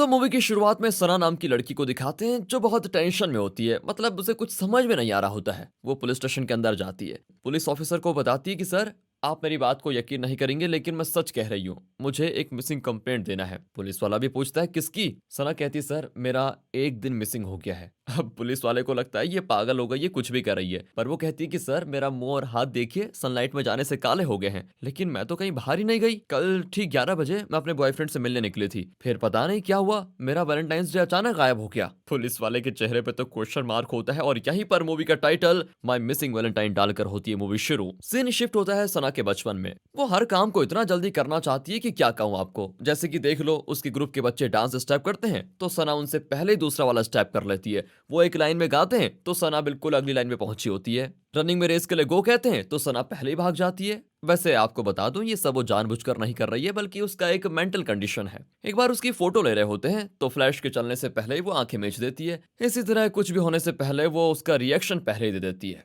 ये एक तरह से तो शक्ति लगती है, लेकिन असल में सना के लिए शाप बन जाता है। वो मूवी देखने जाती है तो कॉमेडी सीन आने से पहले ही जोर जोर से हंस देती है, और कॉमेडी सीन उसके बाद आता है। सना बड़ी होकर एक पोस्ट ऑफिस में क्लर्क का काम करती है, और ये दिख रहा है आपको, इसका नाम एलेक्स है। ये रोज लेटर पोस्ट करने आ जाता है, पर न जाने ये किसे लेटर भेज रहा है। और यह है सना की कॉलीग और फ्रेंड, जो सना को बताती है कि तुम्हें पता है कुछ दिनों में वैलेंटाइंस डे आने वाला है, इसलिए मैं इस बार अपने बॉयफ्रेंड के साथ एक कॉन्सर्ट में जा रही हूँ। पर सना का चेहरा उतर जाता है, क्योंकि उसका कोई बॉयफ्रेंड है ही नहीं। रोज की तरह काम करके वो एक पार्क से होकर घर जा रही होती है। वहां पर एक डांस मास्टर कुछ औरतों को डांस सिखा रहा होता है। सना उनको देखकर खुद भी वही स्टेप करने लग जाती है। तभी डांस मास्टर आकर कहता है कि चलो हमारे साथ डांस करो। सना भी उनको ज्वाइन कर लेती है, पर जैसा कि हम जानते हैं कि सना तो हमेशा एक कदम आगे ही रहती है। डांस के बाद सना आराम से वहां निकल जाती है। तो डांस मास्टर उसके पास भागा चला आता है और अपना नाम निक बताता है। वो कहता है कि मैं सच बताऊं तो आपका डांस सबसे अच्छा था और आप दिखने में भी बहुत खूबसूरत है वैसे। ये सुनकर सना थोड़ा शर्माने लग जाती है क्योंकि आज तक किसी ने उससे इतने प्यार से बात नहीं की। अब निक उसे अपना कार्ड देकर कहता है कि देखो, अगर आपको कोई भी डांस क्लास ज्वाइन करनी होगी तो कल से आप यहाँ पर आराम से ज्वाइन कर सकती है, नो प्रॉब्लम। और हाँ, मैं पैसों के लिए सब कुछ नहीं कर रहा हूँ, बल्कि मेरी क्लासेस तो सारी फ्री हैं। इसी बात पर दोनों अपना अपना इंट्रो दे देते हैं और एक दूसरे की फैमिलीज के बारे में, जॉब के बारे में कई सारी बातें शेयर करते हैं। सना की फैमिली में उसकी माँ, भाई, बहन सब है, लेकिन नौकरी की वजह से वो एक छोटे से घर में रहती है। साथ ही सना को पिक्सलमैन नाम का एक रेडियो शो बहुत पसंद है और वो उस शो को कभी मिस नहीं करती। उसमें पिक्सलमैन नाम का एक कैरेक्टर कहता है कि कुछ दिनों में वैलेंटाइंस डे आने वाला है, पर आज हम उस बारे में बात नहीं करेंगे। अगर आपके मन में कोई दुख या परेशानी है तो हमारे साथ शेयर कर सकते हैं। यहाँ पर एक फ्लैशबैक दिखाते हैं जिसमें सना एक दिन स्कूल से घर लौट रही होती है। तब रास्ते में वो अपने पापा से मिलती है, जो कहते हैं कि तुम्हें टोफू पुडिंग पसंद है ना, इसलिए मैं उसको खरीदने जा रहा हूँ, तुम घर जाओ। ये कहकर पापा वहां से निकल गए, लेकिन 3 दिन के बाद भी वो घर नहीं लौटे। फिर सना की माँ ने पुलिस में कंप्लेंट की। उसके 1 महीने के बाद भी पापा कहीं नहीं मिले, लेकिन जिस पुलिस ऑफिसर ने कंप्लेंट लिखी थी वो अक्सर आकर इनका हालचाल पूछ कर जाता है और कहता है कि हम अपनी तरफ से पूरी कोशिश कर रहे हैं, वो जरूर मिल जाएंगे, आप फिक्र मत कीजिए। वक्त बीतता गया लेकिन पापा की कोई खबर नहीं मिली। 7 महीने बाद भी उनका कहीं कोई पता नहीं चला। सना को अब ये सारी बात याद आ रही होती है। अगले दिन वो पोस्ट ऑफिस में होती है, तभी एक बुजुर्ग आदमी पार्सल भेजने आता है। सना कहती है कि हम टोकन नंबर से आपको बुलाएंगे, तब आइएगा, समझे। पर वो रौब झाड़ने लग जाता है कि तुम जानती नहीं मैं कौन हूँ। सना को भी गुस्सा आ जाता है कि देखो, रूल्स रूल्स होते हैं, और इस तरह दोनों के बीच बहस हो जाती है। तब निक आ जाता है और उस आदमी को समझाता है। दरअसल ये सना को देखने यहाँ पर आया था, लेकिन कहता है कि मैं तो पोस्ट ऑफिस में एक अकाउंट खोलना चाहता हूँ, इसीलिए आया। सना फिर अकाउंट ओपनिंग में उसकी मदद करती है। फिर निक उसे एक पेपर में लिख कर देता है कि कल मेरे साथ मूवी चलोगी। सना को भी निक में थोड़ा इंटरेस्ट आ जाता है और वो हंसकर मान जाती है। पर उस रात सना को नींद नहीं आती क्योंकि जिंदगी में पहली बार वो किसी लड़के के साथ डेट पर जा रही है। वो खुशी से नाचने लग जाती है। डेट पे तो मैं भी नहीं गया यार वैसे। अगले दिन पोस्ट ऑफिस में सना बहुत बिजी होती है तो निक उसको एक लंच बॉक्स देता है और कहता है कि देखा, ये मैंने डिश अपने हाथों से बनाई है, लंच में टेस्ट करके बताओ कैसी लगी। सना बहुत इमोशनल हो जाती है क्योंकि आज तक इस तरह उसे किसी ने कुक करके नहीं दिया था, किसी ने इतना केयर नहीं किया उसका। वो उस डिश को खाती है और उसके स्वाद में बिल्कुल डूब जाती है, मग्न हो जाती है। फिर उसे शाम को दोनों मूवी देखने जाते हैं। फिर निक अपने बारे में बताता है कि मेरा इस दुनिया में कोई नहीं है, मैं एक ऑर्फनेज में पला बड़ा हूँ। जब भी मुझे कोई परेशानी होती है तो मैं अपने ऑर्फनेज जाता हूँ और वहाँ मुझे थोड़ा सुकून मिलता है। अपनी आधी सैलरी तो मैं ऑर्फनेज के बच्चों के लिए डोनेट कर देता हूँ और आधी से अपनी देखभाल करता हूँ। पता है, मुझे उन बच्चों से बहुत प्यार है। तुम जानती हो, वहाँ 5 साल की एक छोटी बच्ची है जिसे हार्ट डिजीज है और डॉक्टर कहते हैं कि अगर जल्द से जल्द उसका हार्ट ट्रांसप्लांट नहीं किया गया तो वो जिंदा नहीं बचेगी। पर प्रॉब्लम यह है कि उस ऑपरेशन में बहुत पैसे लगेंगे। बस उसी बच्ची के ऑपरेशन के लिए मैं दिन रात काम कर रहा हूँ। तब सना उसे बताती है कि मैंने सुना कल वैलेंटाइंस डे है और एक बेस्ट कपल कॉन्टेस्ट होगा जिसमें जीतने वाले कपल को $2 लाख का प्राइज मिलेगा। क्यों ना हम दोनों उसमें भाग लें, और अगर जीत गए तो सोचो कितने पैसे मिलेंगे, उस बच्ची का ऑपरेशन हो सकता है उसमें। निक कहता है मैं तो उस कॉन्टेस्ट के बारे में कुछ नहीं जानता। सना कहती है तो क्या हुआ, मैं तो जानती हूँ, मैं तुम्हें ट्रेन करूंगी। ये कहकर वो निक को उस कॉन्टेस्ट के टास्क के लिए ट्रेन करती है और दोनों बड़े मजे से प्रैक्टिस करते हैं। फिर वो एक बस में चढ़कर घर के लिए निकलते हैं। सना कहती है कि याद रखना, कल सुबह ठीक 9 बजे कॉन्टेस्ट वेन्यू पर पहुंच जाना, मैं भी तुरंत आ जाऊंगी। बातों ही बातों में दोनों किस भी करने वाले होते हैं, तभी ड्राइवर सडन ब्रेक मार देता है और बेचारे किस नहीं कर पाते। इस सीन को ध्यान में रख लीजिए दोस्तों। फिर सना अपने घर जाती है और उसकी खुशी का कोई ठिकाना नहीं होता क्योंकि कल यानी वैलेंटाइंस डे को वो अपने बॉयफ्रेंड के साथ पूरा दिन बिताने जा रही है। इतनी खुशी होती है उसे। खुशी के मारे तो वो पिक्सलमैन शो को कॉल करती है और पहली बार उसको लाइन भी मिल जाता है। पिक्सलमैन पूछता है तो बताइए मैडम, वैलेंटाइंस डे के लिए आपके क्या प्लान है। अब सना निक के बारे में और कल दोनों जिस कॉन्टेस्ट में जा रहे हैं उसके बारे में भी शेयर करती है।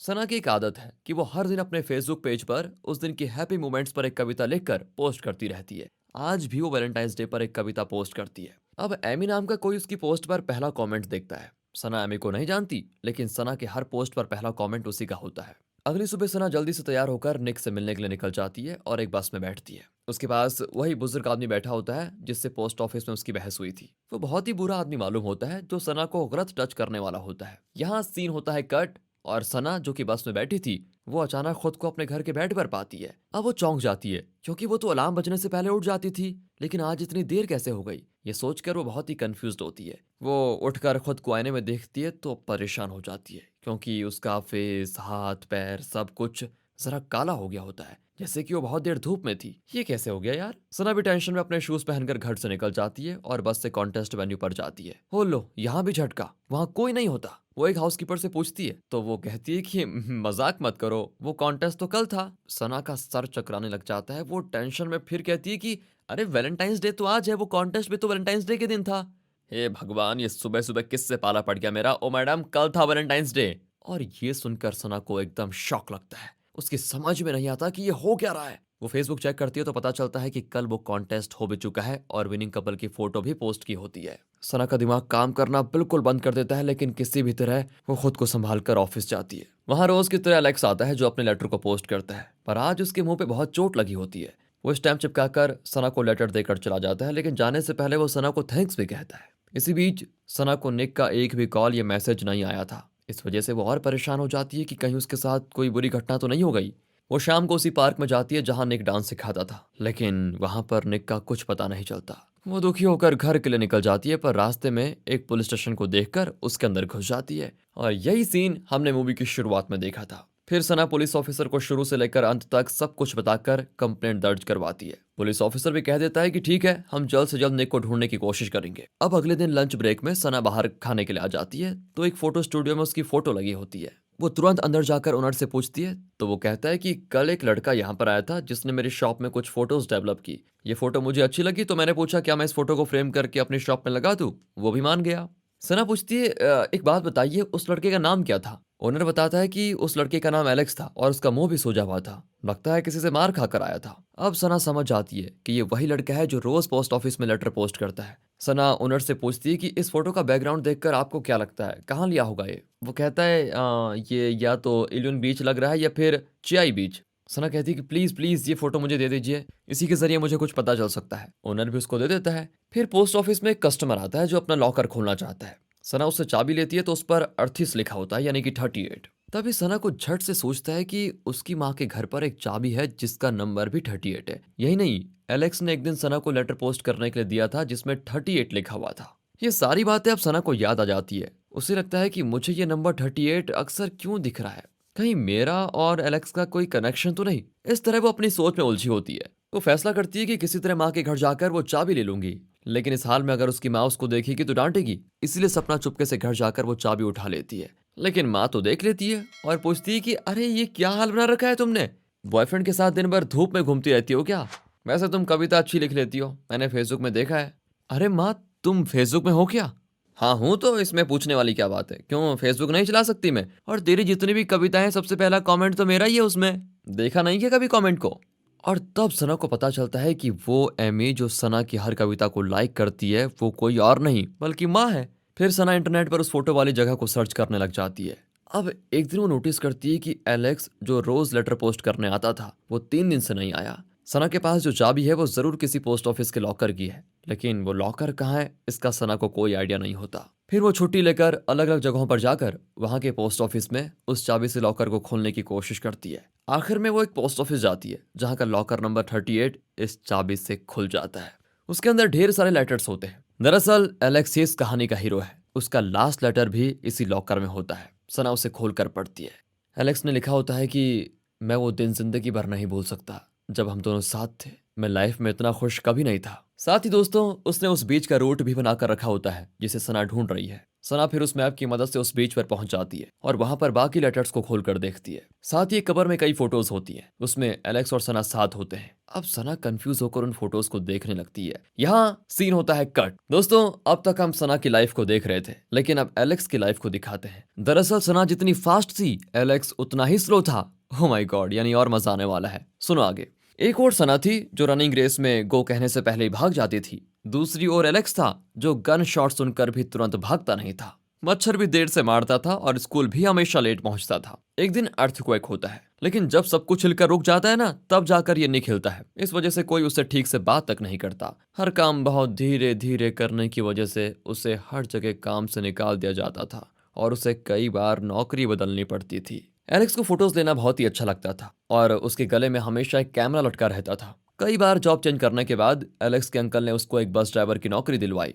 अब क्योंकि पब्लिक ट्रांसपोर्ट का लिमिट तो सिर्फ 40 किलोमीटर होता है, इसलिए निक को ये काम बहुत पसंद आ गया और वो उसे बड़े चाव से करने लगा। वो रोज पोस्ट ऑफिस जाता था, लेकिन पैसे जमा करने नहीं बल्कि सना को देखने के लिए। एक्चुअली स्कूल के दिनों से ही उसे सना बहुत पसंद थी, हमेशा उसके आगे पीछे घूमता रहता था। एक दिन हुआ ये कि अचानक सना ने स्कूल आना बंद कर दिया और एलेक्स बेचारा परेशान हो गया कि आज क्यों नहीं आई, कल क्यों नहीं आई, मतलब बहुत दिन हो जाते हैं ऐसे। जैसे तैसे पढ़ाई खत्म करके वो जॉब करने लगा, लेकिन वो एक भी जॉब में टिक नहीं पाया। आखिर में वो बस ड्राइवर बना। एंड तभी एक दिन अचानक सना उसकी बस में चढ़ी तो एलेक्स को ऐसा मीठा शौक लगा जैसे उसकी धड़कन रुक गई हो। कई साल के बाद वो सना को फिर से देखकर बड़ा खुश था। उसने फिर सना को फॉलो किया और पता लगवाया कि वो रोज किस रूट का बस लेती है। फिर एलेक्स ने उसी रूट के बस में ट्रांसफर करवा लिया और सना की फोटोज लेने लगा। सना को देखने के लिए वो रोज पोस्ट ऑफिस आता था। पर एक दिन उसने सना और निक को हंसकर बातें करते हुए देख लिया और बेचारे एलेक्स का दिल टूट गया। जब एलेक्स बाहर निकला तो निक किसी लड़की के साथ फोन पर डार्लिंग, बेबी ऐसी बातें करके बात कर रहा था।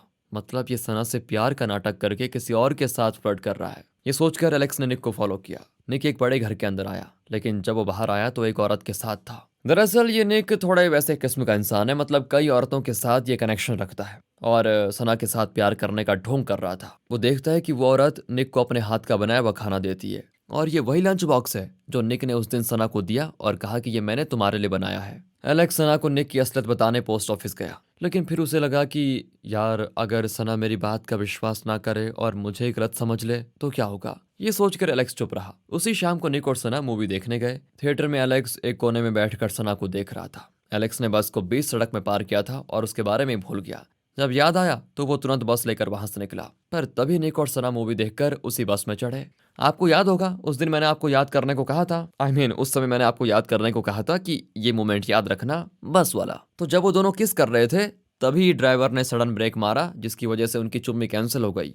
ऑब्वियस सी बात है वो ड्राइवर एलेक्स ही था, उसने जानबूझकर ब्रेक मारा। फिर सना अपने स्टॉप पे उतरी और निक बस में अकेला था। तभी कुछ राउडीज बस में चढ़े और निक को परेशान करने लगे। दरअसल ये राउडीज उस औरत ने भेजे हैं जिसने निक को लंच बॉक्स दिया था। एक्चुअली निक ने सना को जो ऑर्फनेज वाली कहानी सुनाई थी वही कहानी उसने उस औरत को भी सुनाई और कहा कि एक छोटी बच्ची के ऑपरेशन के लिए 2 लाख चाहिए। उस औरत ने दे दिए, लेकिन फिर उसे निक की असलियत का पता चला और उसने अपने आदमी भेज दिया उसे पीटने के लिए। वो लोग अब पैसे वसूल करने के लिए आए थे। वो धमकाते हैं उसको कि अगर 3 दिन के अंदर पैसे नहीं मिले ना तो फिर तुम्हारा बचना मुश्किल है। ये सब जानकर एलेक्स को और गुस्सा आ गया और वो निक से लड़ने लगा कि इतनी लड़कियों की जिंदगी बर्बाद करके सना को भी फंसाना चाहते हो क्या तुम। दोनों के बीच खूब लड़ाई होती है, लेकिन क्योंकि एलेक्स हर काम बहुत स्लो करता है इसलिए वो निक की तेजी के आगे बहुत धीरे पड़ जाता है और उसकी बहुत मार खाता है। इसी वजह से उसका चेहरा फूला हुआ था, उसकी आंखें सूजी भी होती है, जिसकी वजह से वो थक हार कर बस को वहीं पार करके सो जाता है। अगले दिन जब वो उठता है तो उसे लगा शॉक, क्योंकि उसके अलावा बाकी सब फ्रीज हो चुके थे।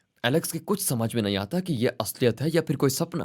तब उसे आइडिया आता है कि सना भी जरूर फ्रीज हो गई होगी। ये सोचकर वो उस बस स्टॉप पर जाता है जहां सना चढ़ती थी। वहां सना बस में बैठी होती है। आपको याद होगा कि वैलेंटाइंस डे पर सना बस में बैठी थी, याद है ना दोस्तों।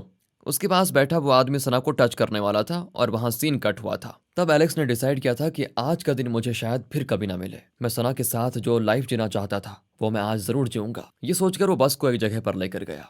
लेकिन ये सना से इतना प्यार क्यों करता है, ऐसा इनके बीच क्या हुआ, अब ये दिखाया जाता है एक फ्लैशबैक में। एक्चुअली जब एलेक्स 5th स्टैंडर्ड में था तो अपने पेरेंट्स के साथ कार में जा रहा था। कार एक बस से टकरा गई और उसके पेरेंट्स स्पॉट पर ही जान गंवा बैठे।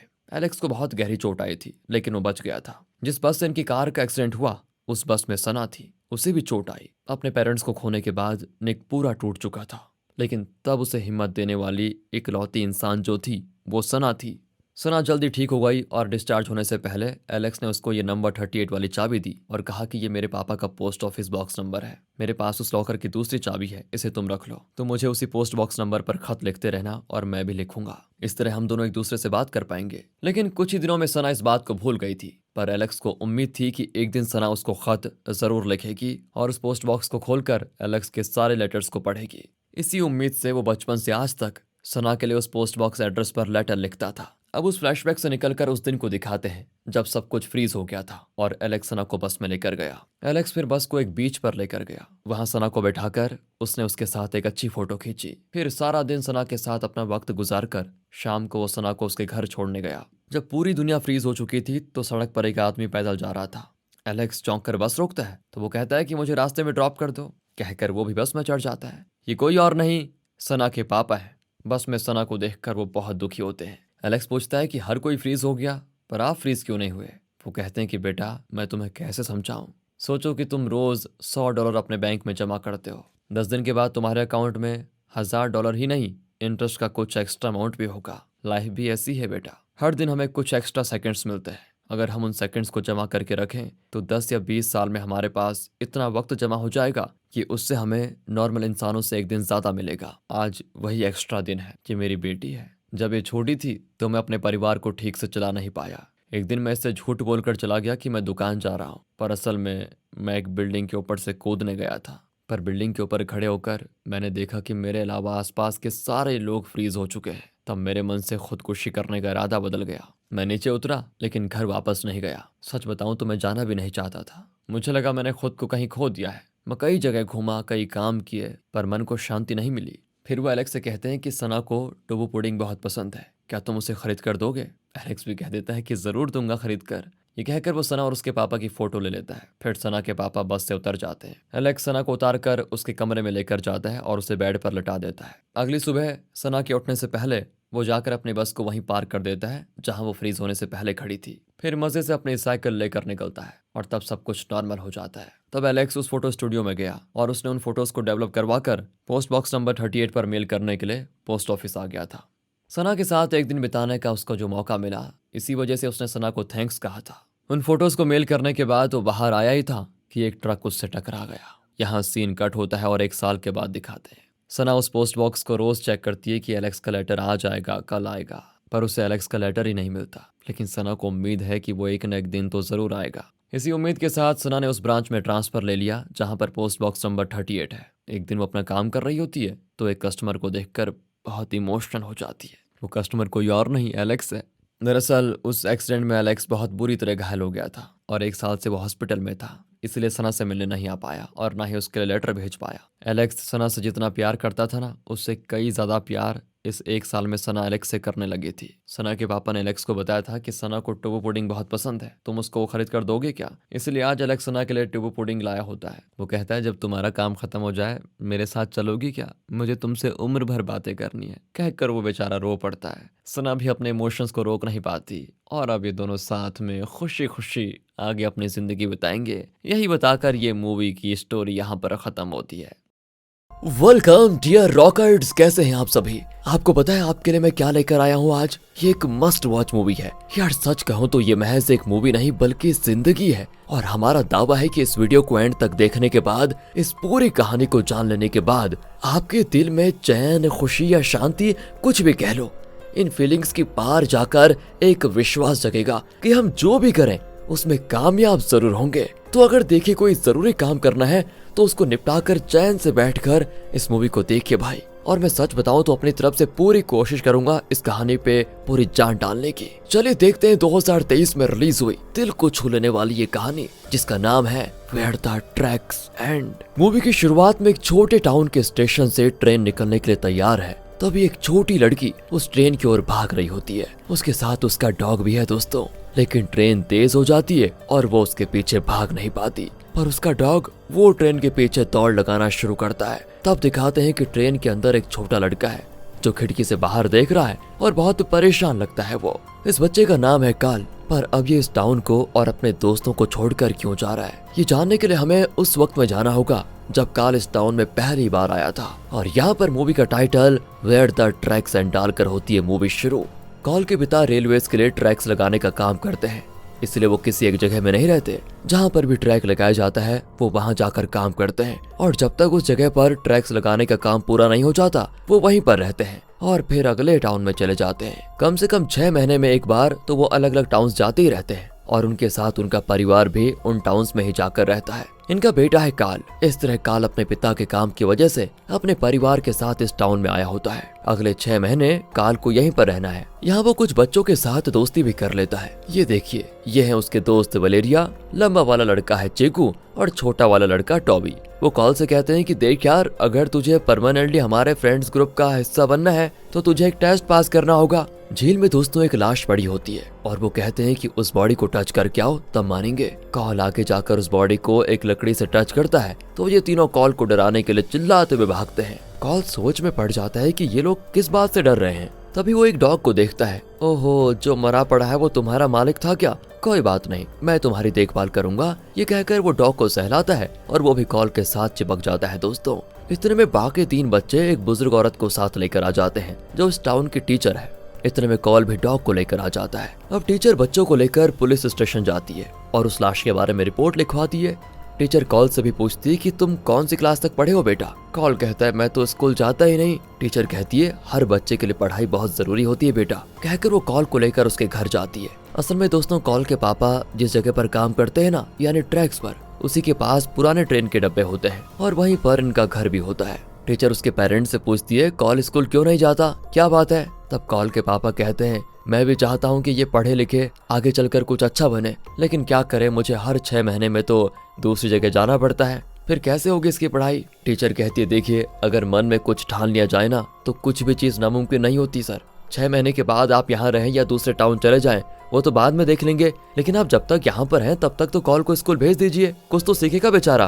पर दोस्तों, कॉल कहता है मैं स्कूल नहीं जाऊंगा, मुझे तो डॉग भी मिल गया है, मैं उसी के साथ यहाँ पर मजे से खेलूंगा। लेकिन कॉल के पापा कहते हैं बेटा, माँ तुम्हारी बीमार है, ऐसे में हम डॉग को कैसे पालेंगे? जाओ उसको जहाँ से लेकर आए हो वहीं छोड़ दो। बेचारा कॉल दुखी हो जाता है। टीचर कहती है ठीक है, तुम डॉग को रख लो, लेकिन यहाँ पर नहीं, मैं उसे स्कूल में रखूंगी और उसके खाने पीने का खर्चा भी मैं उठाऊंगी।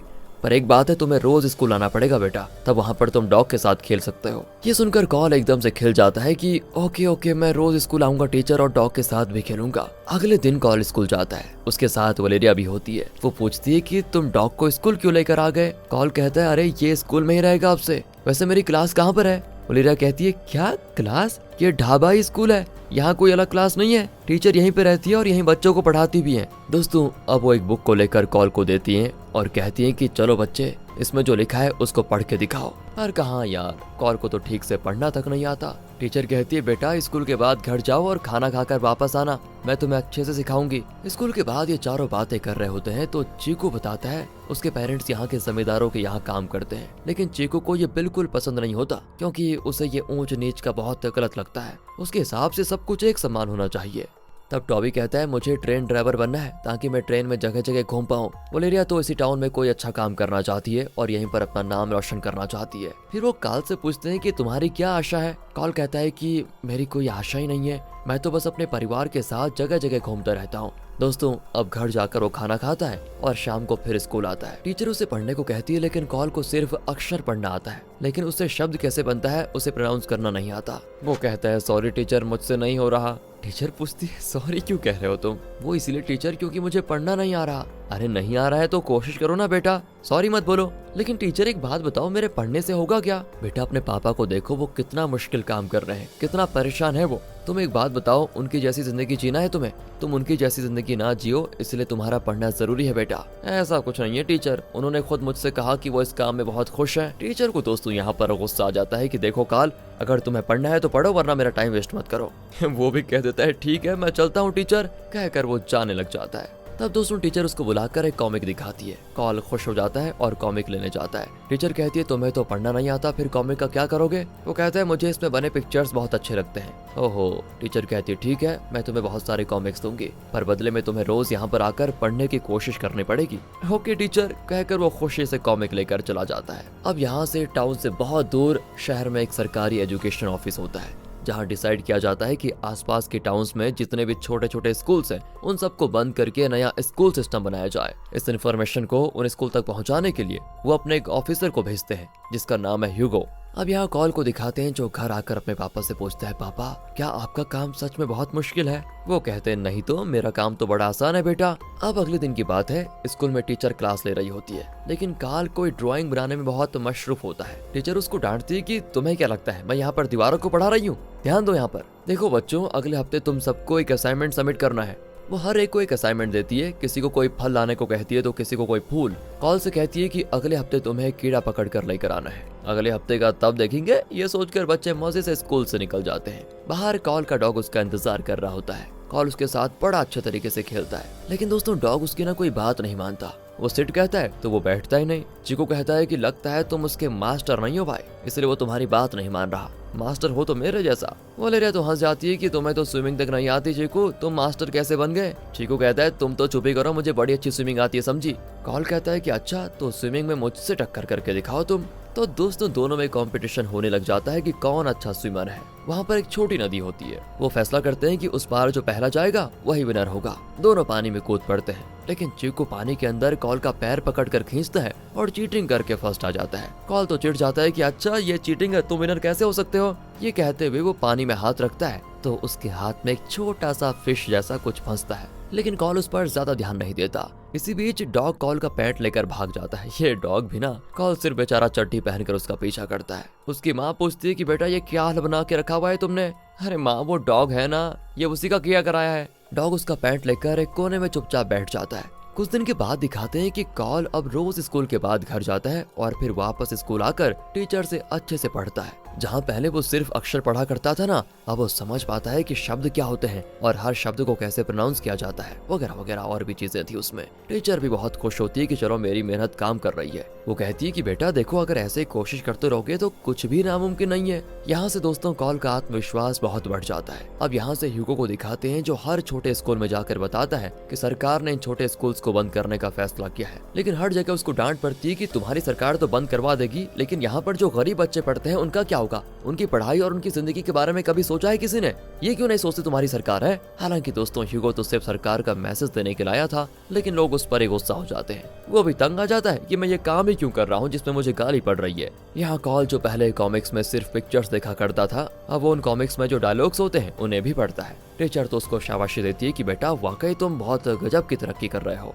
अब बताओ बेटा तुम्हें पढ़ के कैसा लगा। वो कहता है मुझे बहुत अच्छा लगता है। वेरी गुड, वैसे तुम पढ़ लिख कर क्या बनना चाहते हो। पता नहीं, मैंने इस बारे में कभी सोचा नहीं। टीचर कहती है तुम्हें पता है तुम सच्चे मन से जो सोचोगे ना वही तुम बन जाओगे। टीचर वैसे आपने कब से पढ़ना शुरू किया था, क्या आप और भी बहुत दिन पढ़ती रहेंगी। तब टीचर बताती है कि बेटा मेरी आंखों में एक प्रॉब्लम है जिसकी वजह से मेरी नजर बहुत कमजोर होती जा रही है। कुछ समय के बाद शायद मैं देख भी नहीं पाऊंगी और तब तो शायद मैं कभी पढ़ भी नहीं पाऊंगी। कॉल भी कहता है कि अरे आप फिक्र मत कीजिए टीचर, अगर आप पढ़ नहीं पाई तो मैं तो हूँ ना, अब तो मैं भी अच्छा पढ़ लेता हूँ। मैं आपको वो सब पढ़कर सुनाऊंगा जो आप पढ़ना चाहेंगी। उसकी बातें दोस्तों टीचर का दिल छू जाती हैं। वो कहती हैं बेटा कई साल पहले एक कार एक्सीडेंट में मेरे पति और मेरा बेटा मारा गया था। तुम ना सच में मेरे बेटे जैसे दिखते हो। तुम पढ़ लिख कर ना बहुत अच्छा इंसान बनना समझे। कहकर वो कॉल को एक और कॉमिक देती है। तब वो कहता है टीचर आपने पूछा था ना कि मैं बड़ा होकर क्या बनना चाहता हूँ, मैं आपकी तरह एक टीचर बनना चाहता हूँ। और ये सुनकर टीचर के अंदर कई तरह के इमोशंस जागते हैं दोस्तों। अब दिखाते हैं कि उस टाउन में साल में एक बार सर्कस कंपनी आती है और वहाँ पर सर्कस चलता है। वलेरिया को सर्कस देखने का बड़ा मन करता है, लेकिन टिकट के पैसे तो होते नहीं। तब चीको एक आइडिया देता है उसको। वो काल और टॉबी को लेकर एक जगह पर जाता है जहाँ उस बड़े जमींदार के घर का खाना बनता है। वही जमींदार जिनके यहाँ पर चीको के पेरेंट्स काम करते हैं दोस्तों। असल में जमींदार लोग इस टाउन के दूसरे लोगों को लगभग अपना गुलाम समझते हैं, जो चीको को बिल्कुल अच्छा नहीं लगता। और अब ये तीनों वहाँ जाकर उनका खाना और कीमती स्पून फॉक्स वगैरह चुराने लग जाते हैं। वहाँ की कुक इनको देखकर चिल्लाती है तो जमींदार गन्स लेकर आ जाते हैं, लेकिन तब तक तीनों बचकर वहाँ से भाग निकलते हैं। चीको कहता है कि जो लोग हमें अपने से कम समझते हैं ना, उनके साथ हमें ऐसा ही करना चाहिए। लेकिन कॉल और टॉबी को उसकी बात ठीक नहीं लगती। अगले दिन कॉल उठता है तो उसकी माँ कहती है आज तुम्हें कोई असाइनमेंट करना था ना। ये सुनकर कॉल घबरा जाता है कि हे भगवान मैं तो भूल ही गया। कहकर वो जल्दी से रेडी होकर स्कूल जाता है और रास्ते से उसको कोई कीड़ा पकड़ कर ले जाना होगा, क्योंकि यही तो उसका असाइनमेंट था। वो हर जगह ढूंढता है लेकिन एक भी कीड़ा पकड़ नहीं पाता बेचारा। वो तो गाय को भी नहीं छोड़ता और उसके आगे बोतल खोलकर कहता है कि प्लीज इसके अंदर चले जाओ। तब उसे याद आता है कि उस दिन उसने पानी में फिश जैसा कुछ देखा था। वो उसी को पकड़ कर लेकर जाता है, पर आज दोस्तों चीको नहीं आया था। टीचर सभी का असाइनमेंट देखती है। जब कॉल अपना कीड़ा दिखाता है तो टीचर कहती है ये कीड़ा नहीं सैलेमेंडर का बच्चा है। सैलेमेंडर की खासियत ये है कि जब तक ये पानी में है तब तक ये एक फिश की तरह जी सकता है, और जब ये बड़ा होता है तो इसके पैर निकल आते हैं और ये धरती पर रहने वाला एनिमल्स की तरह रह सकता है। अपने हैबिटेट के हिसाब से ये खुद को अडेप्ट करने में बहुत माहिर होता है। बच्चों इसी की तरह आप सबको भी अपनी सिचुएशन के हिसाब से अडेप्ट करके अपनी लाइफ को बेहतर बनाना है समझे, और तुम सच्चे मन से जो सपने देखोगे वो जरूर सच होंगे। स्कूल के बाद कॉल टॉबी को बताता है कि वलेरिया सर्कस देखना चाहती है और मैं थोड़े थोड़े करके पैसे इकट्ठा कर रहा हूँ। अगर बहुत पैसे जमा हो गए तो हम सभी सर्कस देखने जाएंगे। घर जाकर कॉल अपने जमा किए हुए पैसे गिनने लग जाता है कि कितने हुए। वो सोच लेता है कि कल तो मैं सर्कस के टिकट्स को जरूर खरीद लूंगा। उसी शाम कॉल के पेरेंट्स बाहर बात कर रहे होते हैं। कॉल के पापा कहते हैं कि इस टाउन में ट्रैक का काम लगभग खत्म हो गया है। कॉन्ट्रैक्टर कह रहा है कि इसके बाद हमें कहीं काम नहीं मिलेगा क्योंकि इस काम के लिए भी मशीन्स आ गई हैं। अरे ये आप क्या कह रहे हैं? अचानक हमारी नौकरी छीन लेंगे तो हम गुजारा कैसे करेंगे? आपका काम कितनी मेहनत का काम है। रोज काम के बाद घर आकर आपके हाथ पैरों में कितना दर्द होता है। अरे थोड़ा धीरे बोलो, बेटे ने सुन लिया तो खामखा परेशान हो जाएगा।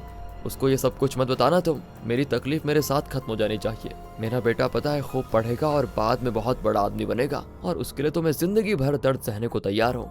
लेकिन दोस्तों कॉल इनकी बातें सुन लेता है और बहुत परेशान हो जाता है बेचारा। आज वो समझ पाया कि पापा कितनी तकलीफें झेल कर इस परिवार को चला रहे हैं। रात को वो अपने माँ और पापा के बेड के नीचे अपने पैसे रख देता है जो उसने सर्कस के टिकट के लिए जमा किए थे। साथ में उसने एक लेटर भी रखा होता है। आधी रात को कॉल के पापा की आंख खुलती है तो वो उन पैसों और लेटर को देख लेते हैं, पर पापा को तो पढ़ना आता ही नहीं। अगले दिन वो दूसरे वर्कर से उस लेटर को पढ़ने के लिए कहते हैं। कॉल ने पता है क्या लिखा था? लिखा था कि पापा मैंने अभी आपकी तकलीफ को समझा है, आप ही मेरे हीरो हैं। ये सुनकर पापा को थोड़ा खुशी भी होती है और दुख भी। कॉल वलेरिया से कहता है कि सॉरी यार, मैं सर्कस के लिए पैसे नहीं कर पाया। पर वलेरिया को तो सर्कस से ज्यादा अपने फ्रेंड्स के साथ रहना ज्यादा पसंद है। तब चीको इनके लिए सर्कस का टिकट लेकर आ जाता है। सभी मजे से सर्कस देखने जाते हैं और खूब एंजॉय करते हैं। असल में दोस्तों चीको ने ना उस जमींदार के घर में कीमती चीजें चुराई और ये टिकट्स खरीदे थे। फिर चीको को तो उन लोगों पर गुस्सा है कि वो हमें अपने से कम समझते कैसे हैं और हमें इंसान का दर्जा तक नहीं देते। उसने बदला लेने के इरादे से वो सब कुछ किया दोस्तों।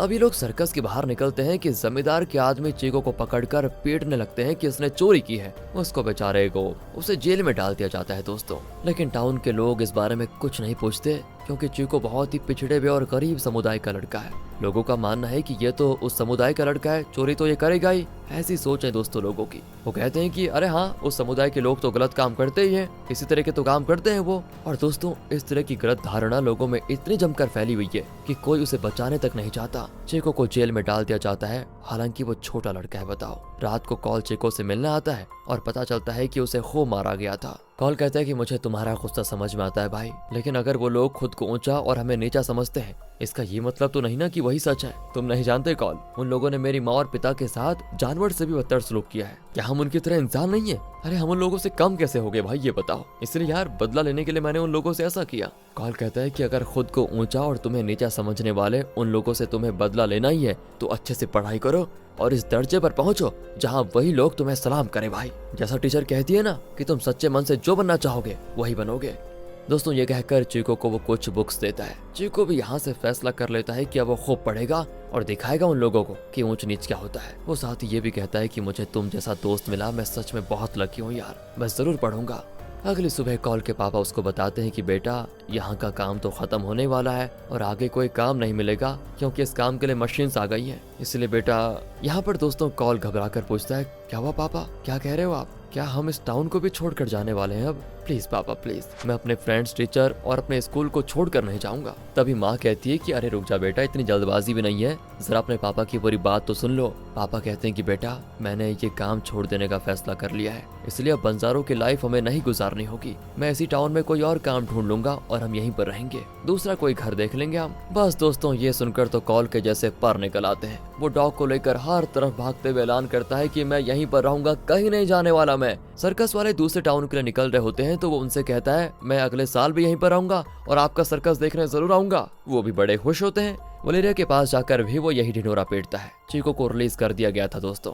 उससे भी कॉल कहता है कि तुम्हें पता है मैं इसी टाउन में रहने वाला हूँ, अब कहीं नहीं जाऊंगा मैं। चीको भी बड़ा खुश होता है कि अब तो सब मिलकर खूब मस्ती करेंगे।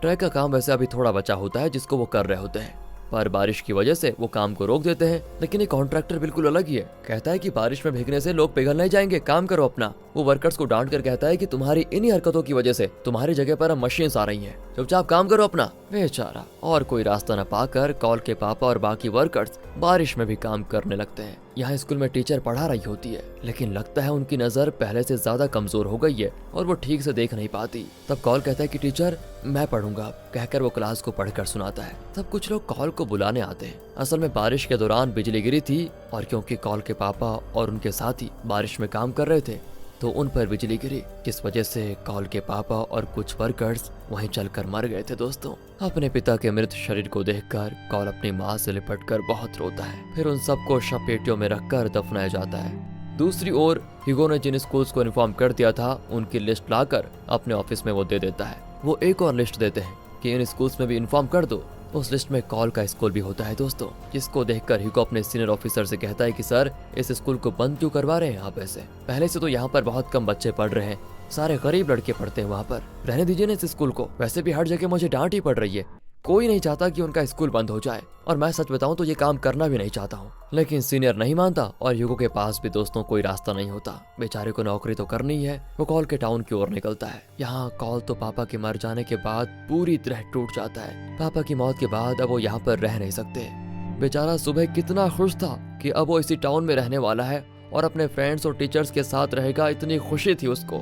माँ भी कहती कि बेटा, हमें किसी दूसरी जगह जाकर रहना होगा। अगर तुम अपने फ्रेंड्स को देखना चाहोगे तो अक्सर यहाँ पर हम आते रहेंगे और तब तुम उनसे मिल लेना। पर कॉल कहता है, नहीं माँ, अगर हम एक बार यहाँ से चले गए ना तो मैं दोबारा कभी यहाँ पर नहीं आऊंगा, कभी नहीं। क्या मैं कम से कम डॉग को अपने साथ लेकर जा सकता हूँ ना?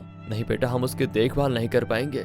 उसे एक काम करो, अपने टीचर के पास ही रहने दो। कॉल बेचारा बहुत दुखी हो जाता है। अगले दिन की बात है, कॉल और उसकी माँ स्टेशन जाते हैं। तभी वलेरिया और टॉबी आकर कहते हैं कि टीचर तुम्हें बुला रही है, लगता है तुम्हें कोई गिफ्ट देने वाली है। कॉल की माँ भी कहती है, ठीक है बेटा, जल्दी करो, जल्दी आ जाना। कॉल भी अपने फ्रेंड्स के साथ चला जाता है। तीनों स्कूल के पास जाते हैं जहाँ बाकी बच्चे भी आए होते हैं। टीचर बुलाती है कि जल्दी आओ कॉल, हम सब मिलकर एक ग्रुप फोटो लेंगे। सभी स्कूल के आगे बैठते हैं। चीको भी आया होता है। कॉल पूछता है, अरे वाह, तुम भी आ गए? चीको कहता है कि हाँ यार, तुमने ही तो कहा था कि पढ़ाई सबसे बड़ा हथियार है, खास करके उन जमींदारों के खिलाफ, इसलिए मैं पढ़ने आ गया और इसी तरह अब मैं उनसे अपना बदला लूंगा भाई। ग्रुप फोटो भी ले ली जाती है दोस्तों। फिर टीचर कॉल को अलग में लेकर जाती है। कॉल कहता है कि पापा के जाने के बाद मुझे बहुत डर लग रहा है। माँ कहती है कि अब मुझे परिवार को संभालना होगा, पता नहीं मैं और पढ़ भी पाऊंगा या फिर नहीं। टीचर कहती, बेटा, उस दिन मैंने तुम्हें कीड़ा पकड़ कर लाने को कहा, लेकिन तुम स्लेमेंडर को पकड़ कर ले आए। उस स्लेमेंडर की खासियत थी कि वो जहाँ भी होता है उस वातावरण में वो खुद को ढाल लेता है कैसे भी करके और वहाँ पर सरवाइव करता है। बस हम इंसानों को भी उसी तरह होना चाहिए। चाहे तुम जहाँ भी रहो वहाँ तुम्हें सरवाइव करना सीखना होगा, लेकिन किसी भी हालत में ना अपनी पढ़ाई मत छोड़ना, उसे जारी रखना बस। और आज भी मैं वही बात कहूंगी कि जो तुम बनना चाहते हो, जो तुम सच्चे मन से बनना चाहते हो, वही बनोगे। कहकर वो कॉल को एक बुक देती है। जाने से पहले कॉल झट से टीचर के गले लग जाता है, क्योंकि कॉल को ना टीचर बहुत अच्छी लगती है। टीचर भी कॉल को अपना बेटा मानती है और बहुत इमोशनल होती है। फिर कॉल जल्दी से स्टेशन आकर ट्रेन में चढ़ जाता है। दरवाजा भी बंद हो जाता है और ट्रेन निकलने वाली होती है। तभी वलेरिया तेज भागकर आती है, क्योंकि वो आखिरी बार कॉल को गुड बाय कहना चाहती है। उसके साथ डॉग भी आता है। यही मूवी की शुरुआत में दिखाया गया था दोस्तों। ट्रेन चलने लग जाती है। वलेरिया उसके पीछे भागती है और कॉल की माँ कहती है कि वलेरिया भाग कर आ रही है। कॉल विंडो से बाहर झांकता है और चिल्लाता है कि वलेरिया, मैं जा रहा हूँ, टेक केयर, गुड बाय। वलेरिया भी भागते हुए चिल्लाती है कि ओके, संभाल कर जाना और जल्दी वापस आना। सिर्फ वही नहीं दोस्तों, टॉबी और स्कूल के बाकी बच्चे भी वहाँ पर आते हैं और सभी चिल्लाते हैं कि कॉल, हम तुम्हें मिस करेंगे। सबको देखकर कॉल बहुत खुश होकर कहता है, मैं भी तुम सबको मिस करूंगा और जरूर लौट कर आऊंगा। चीको भी वहीं ऊपर बैठा होता है और चिल्लाता है कि यार कॉल, मैं तो तुझे सबसे ज्यादा मिस करूंगा। दोस्तों, कॉल सबको गुड बाय कहता है। ट्रेन तेज होती है और बच्चे भाग नहीं पाते और हाफते हुए वहीं पर रुक जाते हैं। लेकिन कॉल का डॉग ट्रेन का पीछा नहीं छोड़ता। उससे जितना बन पड़ा वो उतना दौड़ता है, लेकिन कहाँ, ट्रेन तेजी से निकल जाती है और वो रुक जाता है। कॉल से अलग होकर वो भी दुखी था दोस्तों। अब स्कूल में ट्रेन की आवाज सुनकर टीचर बहुत इमोशनल होती है, लेकिन अब कॉल को कौन रोक पाएगा? वो कभी उसको देख नहीं पाएगी, ऐसा सोचती है वो। असल में इन 6 महीनों में वो कॉल को अपना बेटा मान चुके थे।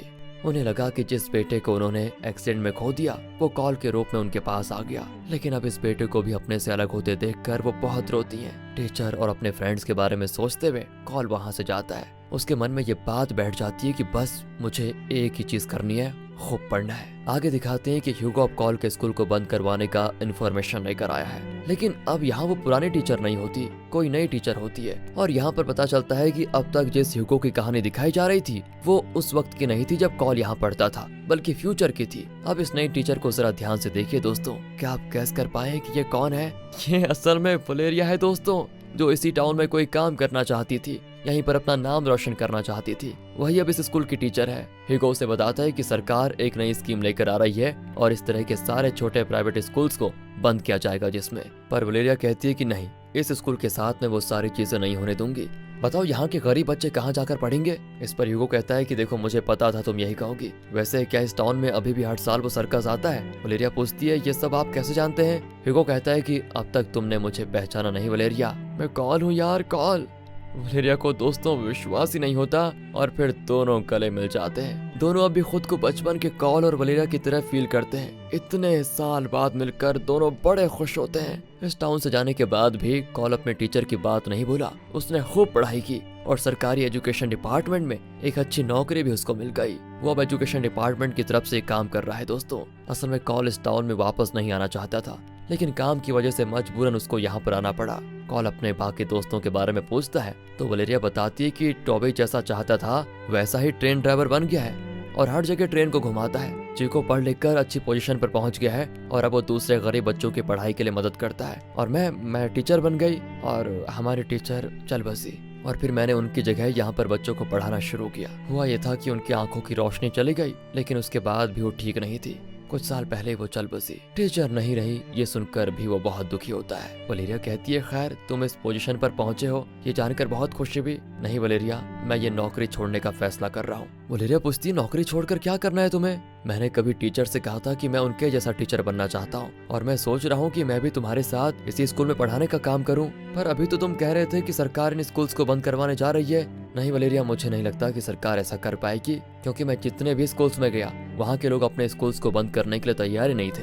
अगर कोई भी तैयार नहीं होगा तो फिर सरकार को अपना सिस्टम लागू नहीं करना होगा। इसलिए मैंने फैसला कर लिया है कि मैं यहाँ के बच्चों को पढ़ाऊंगा। वैसे वो मेरा डॉग कहाँ है? वो तो बुढ़ा होकर शायद मर भी गया होगा। अरे यहाँ तुम जितने डॉग्स को देख रहे हो ना, वो सारे तुम्हारे डॉग के पोता पोतियां हैं। लेकिन टीचर तुम्हारे लिए गिफ्ट छोड़ गई थी और उन्होंने कहा था कि जिस दिन तुम वापस आओगे तब ये गिफ्ट तुम्हें देना।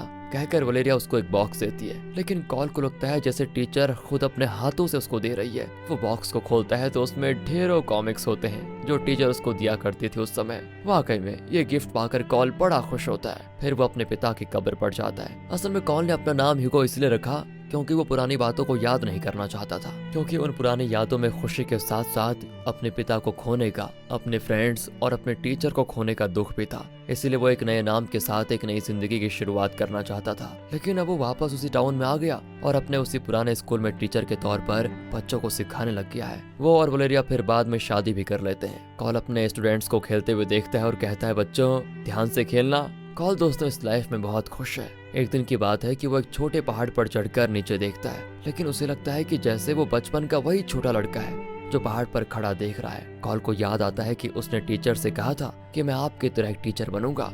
उसे टीचर की भी बात याद आती है कि बेटा तुम जो भी बनना चाहोगे वो जरूर बनोगे। उनकी बात 100% सच निकली दोस्तों। कॉल टीचर बनना चाहता था और आज वो देखो सच में टीचर बन गया। ये सोचकर कॉल अंदर से बड़ा खुश होता है और इसी के साथ वेयर द ट्रैक्स एंड नाम की मूवी खत्म होती है। एक माँ अपने बच्चे के लिए अपने प्यार का इजहार कैसे करती है? ओह माफ कीजिएगा, ये थोड़ा बेहुदा सवाल कर दिया मैंने। यस, क्योंकि माँ के प्यार को किसी ढांचे में नहीं डाला जा सकता और ना ही कोई ये बता सकता है कि उसकी माँ उससे कितना प्यार करती है और कैसे अपने प्यार को वो अपने बच्चों को दिखाती है। दरअसल माँ जब भी पास होती है तो जो फीलिंग्स हमें आती है वही तो उनका प्यार है। आज की मूवी भी एक माँ के बारे में है जो कैंसर की वजह से अपने दिन गिन रही है और मरने से पहले वो अपने बेटे को बताना चाहती है कि वो उससे कितना प्यार करती है।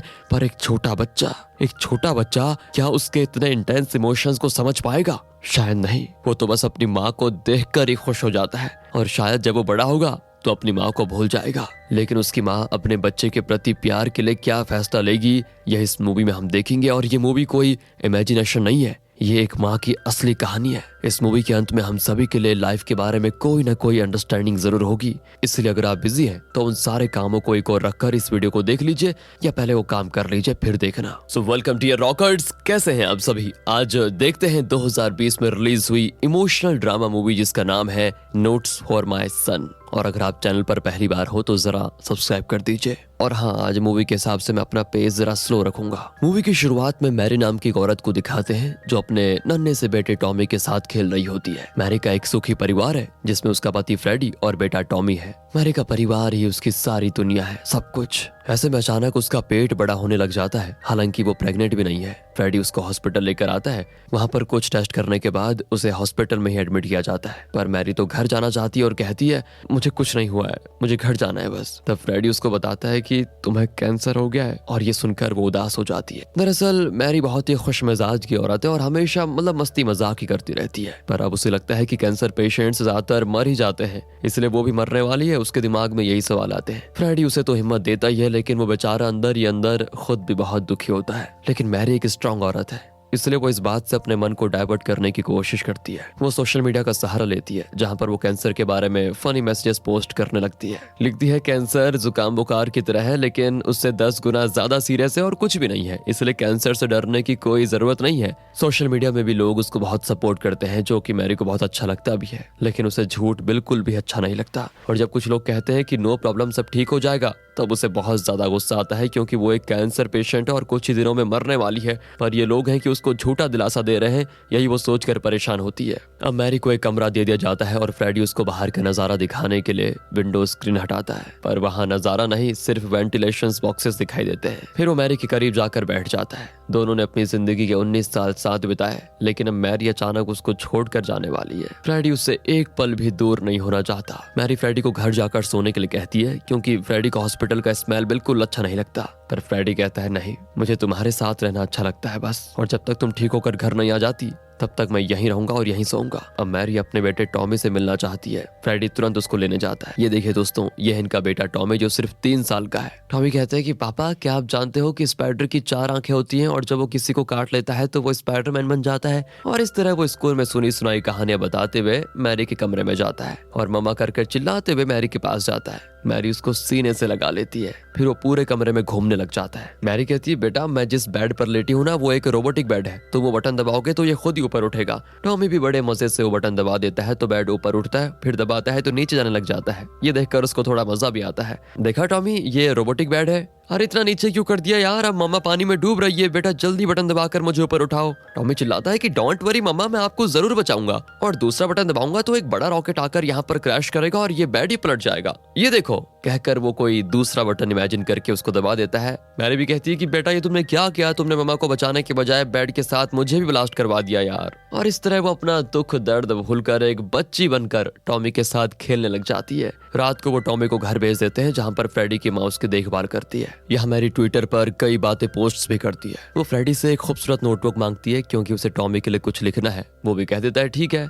अगले दिन डॉक्टर मैरी को चेकअप करते हैं। मैरी पूछती है, अगर मुझे बहुत दर्द होगा तो आप मुझे सेडेटिव देकर सुला देंगे ना।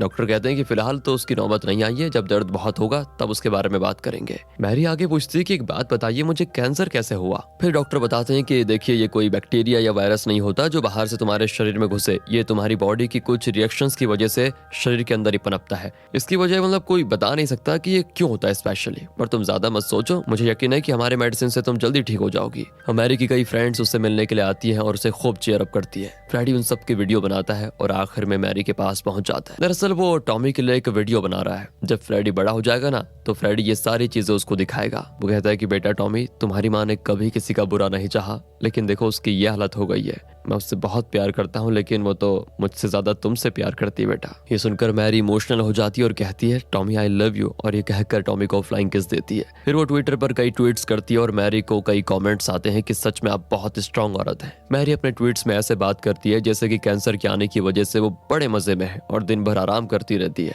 लेकिन सच तो यह है कि वो अपना दुख बांटकर दूसरों को दुखी नहीं करना चाहती। इसलिए वो हमेशा फनी मैसेजेस ट्वीट करती है कि मेरी हालत बहुत खराब हो चुकी है, शायद मैं कल ही मर जाऊं, क्या पता। लेकिन यार मेरे पास अभी कई बेतुके जोक्स बाकी हैं, उन्हें एक ही दिन में आप सभी को कैसे बताऊं। अगले दिन वो टॉमी के साथ एक दोस्त की तरह खेलती है। वो टॉमी के लिए एक डायरी लिखती है। उसने लिखा था, छोटू टॉमी के लिए उसकी माँ मैरी ये बुक लिख रही है। फिर वो एक हार्ट सिंबल बनाती है। वो लिखती है, बेटा मुझे तुम्हारी हर बात याद है। तुम और मैं सड़क पर खड़े आइसक्रीम खाते थे, लेकिन अचानक तुम मेरा हाथ छोड़कर कहीं भाग जाते थे। नटखट थे ना तुम। फिर मैं डांट लगाती तो तुम तुरंत आकर सॉरी बोल देते थे। ऐसी और भी कई बातें हुई हमारे बीच जो दूसरों को नहीं पता, तुम्हारे पापा को भी नहीं। मैं इन सब बातों को मिस करूंगी यार। तुम्हारे साथ बिताया हुआ हर पल मुझे खुश कर देता है, पर पता नहीं वैसा वक्त फिर आएगा या फिर नहीं। जो भी हो चुटकू, मम्मा तुमसे सच में बहुत प्यार करती है और हमेशा करती रहेगी। I love you Tommy. इस तरह मैरी टॉमी के लिए वो डायरी लिखने लग जाती है। दिन गुजरते हैं और अब मैरी की हालत और भी ज्यादा खराब हो जाती है।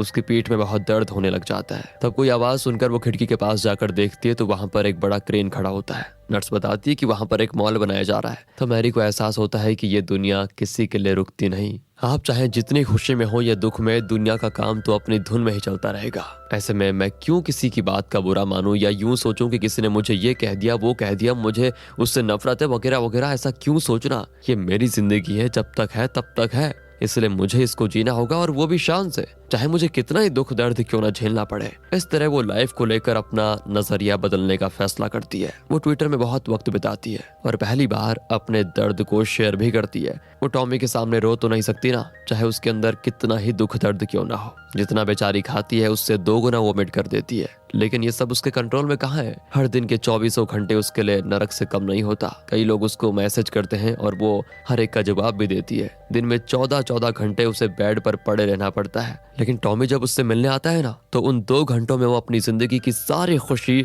समेट लेने की कोशिश करती है दोस्तों। फिर वो डायरी लिखने लग जाती है कि टॉमी, जब तुम पैदा हुए थे तो बिल्कुल मेरी तरह थे, मतलब जब मैं बेबी थी तो तुम्हारी तरह दिखती थी, है ना खास बात। और तो और मुझे उन सबसे जेलस फील हो रहा है जो मेरे बाद तुम्हारे साथ मजे से खेलने वाले हैं, तुम्हारे साथ वक्त बिताने वाले हैं और तुम्हें बड़ा होते हुए देखने वाले हैं। पता है क्यों? क्योंकि वो सब कुछ मैं नहीं देख पाऊंगी, इसलिए मुझे जेलस फील हो रहा है। इसी बीच फ्रेडी को दिखाते हैं जो कि एक रेस्टोरेंट में खाना खा रहा होता है। वेटर उसको एक न्यूज़पेपर लाकर देता है और बताता है, सर आपकी वाइफ सच में बहुत स्ट्रांग औरत है। एक्चुअली उस न्यूज़पेपर में मैरी के बारे में पेज पर एक आर्टिकल छपा होता है। फ्रेडी तो हैरान रह जाता है और उसको लेकर जाकर सीधे मैरी को दिखाता है। वो भी हंसकर कहती है, यार लगता है मैं इतनी फेमस हो गई हूँ, लेकिन ये सब इतना लेट में मिल रहा है जब मैं मौत के दरवाजे पर खड़ी हूँ। काश पहले मिल पाता। फ्रेडी भी कहता है कि अरे मौत जब आएगी तब देख लेंगे, अभी उसे खींचने की जरूरत नहीं है। तुम्हें पता है सुबह से कितने फोन कॉल्स आ चुके हैं मुझे, सब तुम्हारी तारीफ कर रहे हैं लोग। तभी फ्रेडी को एक और कॉल आता है, यहाँ तक कि मैरी को टीवी पर इंटरव्यू देने के लिए इन्वाइट किया जाता है। दरअसल मैरी ने किसी न्यूज़पेपर एजेंसी से बात नहीं की थी, लेकिन ट्विटर पर मैरी की कहानी और उसके ट्वीट्स देखकर उन्होंने खुद मैरी की स्टोरी को फ्रंट पेज पर छापने का फैसला लिया था। अब उसके फ्रेंड्स उसको चिढ़ाने लगते हैं कि यार हॉस्पिटल के बेड पर लेटे लेटे तुम सेलिब्रिटी बन गई है। उन सबसे मिलकर मैरी बड़ी खुश होती है। एक दोस्त उसको एक स्पीकर बॉक्स देती है ताकि मैरी उसमें गाना सुन सके। अब हॉस्पिटल के चीफ डॉक्टर फ्रेडी को बताते हैं, तुम्हें पता है इस आर्टिकल की वजह से हमारा हॉस्पिटल भी फेमस हो गया है। तो फ्रेडी उन्हें बताता है कि एक टीवी चैनल के लोग मैरी का इंटरव्यू लेना चाहते हैं। डॉक्टर कहते हैं कि ये हॉस्पिटल है, यहाँ पर माइक कैमरा वगैरह हम अलाउ नहीं कर सकते। फिर वो डिसाइड करते हैं कि मैरी फोन पर ही इंटरव्यू देगी, यानी कि टेलीफोनिक इंटरव्यू शुरू होने वाला है, लेकिन मैरी का दर्द बहुत बढ़ जाता है। फ्रेडी उसे मॉर्फिन लेने के लिए कहता है, पर वो कहती है मॉर्फिन से तो मुझे नींद आ जाएगी और मैं ठीक से बात भी नहीं कर पाऊंगी। तुम फिक्र मत करो फ्रेडी, मैं सब कुछ मैनेज कर लूंगी। और तब लाइव इंटरव्यू शुरू हो जाता है। शो के होस्ट कहते हैं कि आज हमारे साथ है मैरी, जिनके ट्विटर पर कई सारे फैंस हैं। वो कैंसर से लड़ रही हैं और वो भी पूरे जोश के साथ। सोशल मीडिया पर सब उनसे बहुत प्यार करते हैं। तो बताइए मैरी, आप कैसी हैं और सबको क्या बताना चाहती हैं? मैरी कहती है, कहने को तो कुछ नहीं है, मैं बस एक नॉर्मल सी कैंसर पेशेंट हूँ। सभी लोग ये इंटरव्यू देख रहे होते हैं। वो लोग भी पूछ डालते हैं कि ट्विटर पर आप हमेशा ह्यूमरस और कभी कभी गुस्से वाली पोस्ट डालती हैं, फिलहाल आप किस मूड में हैं? वो भी कह देती है, एज यूजुअल आज भी मैं पागलपंती के मूड में ही हूँ। मैं जिंदगी के उस मूड में हूँ जहाँ पर डॉक्टर्स मुझे बचाने के लिए कीमोथेरेपी करना चाहते हैं, लेकिन मेरा शरीर इतना कमजोर हो चुका है कि वो कीमोथेरेपी को सह नहीं पाएगा। इस दुनिया में पैदा होना, जीना, फिर मर जाना, यही तो पूरी लाइफ है। और लाइफ के इस आखिरी भाग में हमें कभी दुखी नहीं होना चाहिए, उसे स्वीकार कर लेना चाहिए। फिर वे मैरी के बेटे टॉमी के बारे में पूछते हैं, तो वो बताती है कि कैंसर के बावजूद अगर मैं इतने दिन जिंदा रह पाई हूँ तो उसका कारण मेरा बेटा टॉमी है। मैं उसे लाख बताऊं कि मामा तुमसे बहुत प्यार करती है, पर उसका असली मतलब समझने की उसकी उम्र नहीं है अभी। इसलिए मैंने उसके लिए कुछ वीडियोस बनाए हैं, कुछ नोट्स लिखे हैं। जब बड़ा होगा तो उन्हें देखकर और पढ़कर वो समझ पाएगा कि उसकी माँ उससे कितना प्यार करती थी। फिर वे मैरी की उम्र पूछते हैं। वो बताती है कि 42 की हो चुकी है और 2 दिन के बाद मेरा बर्थडे भी है। क्या पता 42 में ही परलोक से हट जाऊं या फिर एक और दिन जीत कर 43 का भी मजा लेकर जाऊं। और ये सुनकर कई लोग उसे गिफ्ट्स भी भेजते हैं। उसमें से एक फ्लावर बैंड मैरी को बहुत अच्छा लगता है और वो उसे सर पर रखकर पूछती है, बताओ मैं कैसी दिख रही हूँ? फ्रेडी कहता है, एकदम प्रिंसेस लग रही हो तुम। और भी कई टॉयज और केक्स आते हैं। मैरी सिर्फ स्ट्रॉबेरी केक रख लेती है क्योंकि टॉमी को पसंद है। बाकी का सारा केक वो नर्स को दे देती है कि आप सब में बांट दो। मैरी अब टॉमी के साथ वक्त बिताती है और उसकी राइटिंग भी जारी रहती है, पर अब दर्द दिन पर दिन बहुत बढ़ने लग जाता है। डॉक्टर भी कह देते हैं कि अगर दर्द बहुत है तो हम तुम्हें सेडेशन दे सकते हैं, लेकिन फिर तुम्हें मरते दम तक सेडेशन पर ही रहना पड़ेगा। तुम्हें बिल्कुल भी दर्द नहीं होगा, लेकिन तुम हमेशा बेहोश रहोगी और बेहोशी में ही अपनी आखिरी सांस भी लोगी। तुम्हें पता भी नहीं चलेगा कि तुम्हारा अंत कब हो रहा है। ये लगभग यूथनीसिया की तरह है। अब मैरी कहती है, मैं टॉमी के लिए एक डायरी लिख रही हूँ, उसमें कुछ ही पन्ने रह गए, उसको पूरा कर लो, फिर आप अगले हफ्ते मेरा ये सारा शुरू कर देना, मतलब सेडेशन। मैरी के बर्थडे के दिन उसके फ्रेंड्स उसका कमरा बहुत ही खूबसूरती से सजाते हैं। वो फ्राइडे से पूछती है, क्या फ्राइडे का दिन ठीक रहेगा? वो भी पूछता है, किस चीज के लिए? मैरी कहती है सेडेशन के लिए, फिर मैं आराम से मरते दम तक सोती रहूंगी ना। और ये सुनकर फ्रेडी एकदम सुन्न हो जाता है। मैरी कहती है उससे पहले मैं टॉमी को अपने सीने से लगाकर एक दिन सोना चाहती हूँ। मैरी को फ्रेडी अपना सब कुछ मानता था, लेकिन अब वो नहीं रहेगी। ये सोचकर फ्रेडी एकदम से टूट ही जाता है। मैरी चाहे तो मॉर्फिन लेकर कुछ और दिन जिंदा रह सकती है, लेकिन कब तक वो इस दर्द को बर्दाश्त कर जिएगी। सेडेशन से कम वो बिना दर्द के तो मर पाएगी, इसलिए उसने ये फैसला लिया है दोस्तों। वो अपनी सारी चीजें, ड्रेसेस वगैरह अपने फ्रेंड्स और दोस्तों को देने के लिए कह देती है। इसी बीच हॉस्पिटल के डॉक्टर्स और डायरेक्टर्स ये डिसाइड करते हैं, क्योंकि मैरी बहुत फेमस हो गई है, इसलिए उसे इस हॉस्पिटल में सेडेशन देकर उसका अंत करना ठीक नहीं होगा। इस हॉस्पिटल से लोगों का विश्वास उड़ जाएगा ना कि ये लोग पेशेंट्स की जान ले लेते हैं, इसलिए वो फ्रेडी को बताते हैं कि ये टर्मिनल सेडेशन है, जिसको देकर मैरी कुछ दिन जिंदा रहेगी लेकिन बेहोश रहेगी। वो कहते हैं कि फ्रेडी मैरी को घर लेकर जाए, वहीं पर सेडेशन दे और उसके वाइटल्स को मॉनिटर करता रहे। जब उसका आखिरी आएगा तो वो नींद में ही दम तोड़ देगी। मतलब डॉक्टर्स ये चाह रहे होते हैं कि मैरी अपने घर पर ही मरे, ताकि हॉस्पिटल का भी नाम ना आए। फ्रेडी की तो मतलब वो सोच ही नहीं पाता, क्योंकि वो पूरा फ्रीज हो जाता है। किसी तरह वो हिम्मत जुटाकर अपने एक फ्रेंड से बात करता है, जो कि एक डायटिशियन है। वो फ्रेडी को बताता है कि टर्मिनल सेडेशन के काम करने में 5 दिन लग सकते हैं, या कभी कभी उससे भी ज्यादा। तब तक मैरी बेहोश ही पड़ी रहेगी और वो खुद नहीं जान पाएगी कि उसकी जान कब निकलती है। ऐसी बुरी मौत क्यों देना चाहते हो तुम उसको?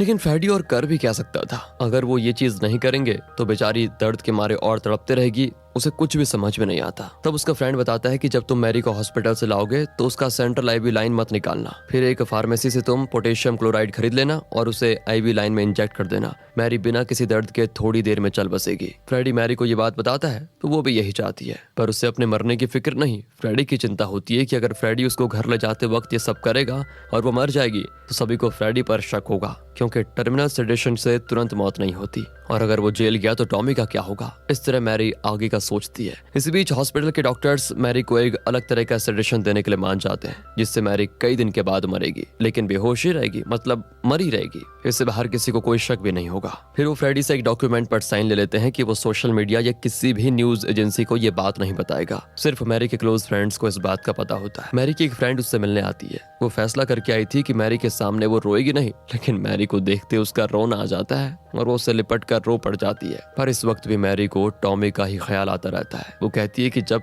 तुम्हें टाइम मिले ना तो टॉमी को पार्क में ले जाकर उसको घुमाना जरूर यार, उसे पार्क बहुत ज्यादा पसंद है। फिर मैरी के सारे क्लोज फ्रेंड्स उसे आखिरी बार गुड बाय कहने आते हैं। आखिर में फ्रेडी टॉमी को लाता है तो मैरी उसको सीने से लगा लेती है। फ्रेडी बहुत दुखी होता है कि ये माँ बेटे की आखिरी मुलाकात है। टॉमी तो बहुत छोटा है और उसे लगता है कि मामा बीमार है, बस ठीक होकर घर आ जाएंगी।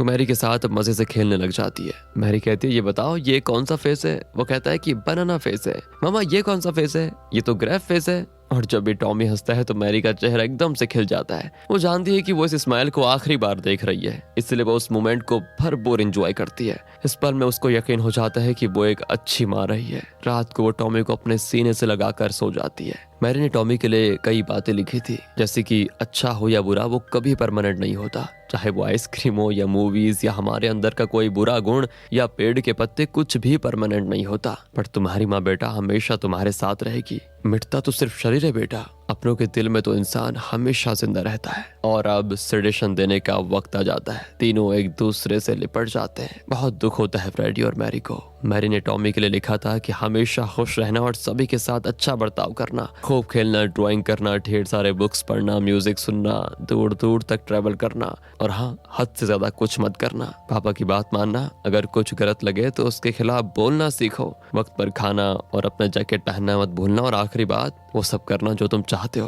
और हाँ, कभी कभी इस मम्मा को जरूर याद करना बेटा। और इस तरह टॉमी के लिए मैरी ने कई बातें लिखी होती है और अपनी डायरी खत्म की होती है। 2015 में मैरी की मृत्यु हो जाती है और इसी के साथ नोट्स फॉर माय सन नाम की ये हार्ट टचिंग मूवी यहाँ पर खत्म होती है। एक बात बताओ यार, इसके बाद अगर आप कहीं मैरी नाम सुनोगे ना तो आपको इस मैरी की याद जरूर आएगी, है ना? अगर हाँ तो ये है दोस्तों रियल स्टोरी की जीत। ये है रियल लाइफ मैरी, जिन्होंने अपने सर पर वही फूलों का ताज पहन रखा है और उनके हाथ में कुछ गिफ्ट्स हैं जो उनके लिए दुनिया भर से आए थे। ये है मैरी का पति फ्रेडी और उनका बेटा टॉमी, और यह है वो डायरी जो मैरी ने टॉमी के लिए लिखी थी। इसके आधार पर एक बुक भी पब्लिश की गई थी जो कि बेस्ट सेलर बनी। मैरी के मरने के 5 साल के बाद यानी कि 2020 में ये मूवी बनी। मैरी की एक वीडियो यूट्यूब पर भी है जिसका लिंक हमने कमेंट और डिस्क्रिप्शन बॉक्स में दे दिया है, आप चाहें तो देख सकते हैं। यार लाइफ जैसी भी है ना, उसको बस स्वीकार कर लेना चाहिए और कुछ नहीं। और अंत में जो भी आ जाए बस लाइफ का हिस्सा मानकर अपना ले उसको। यही तो इस मूवी का मैसेज है। और इस मूवी के लिए हमारा एक्सप्लेनेशन आपको कैसा लगा ये भी कमेंट में बताइए और ज्यादा से ज्यादा लाइक और शेयर करें। चैनल को सब्सक्राइब भी ध्यान रखेगा अपना। Finally thanks for watching.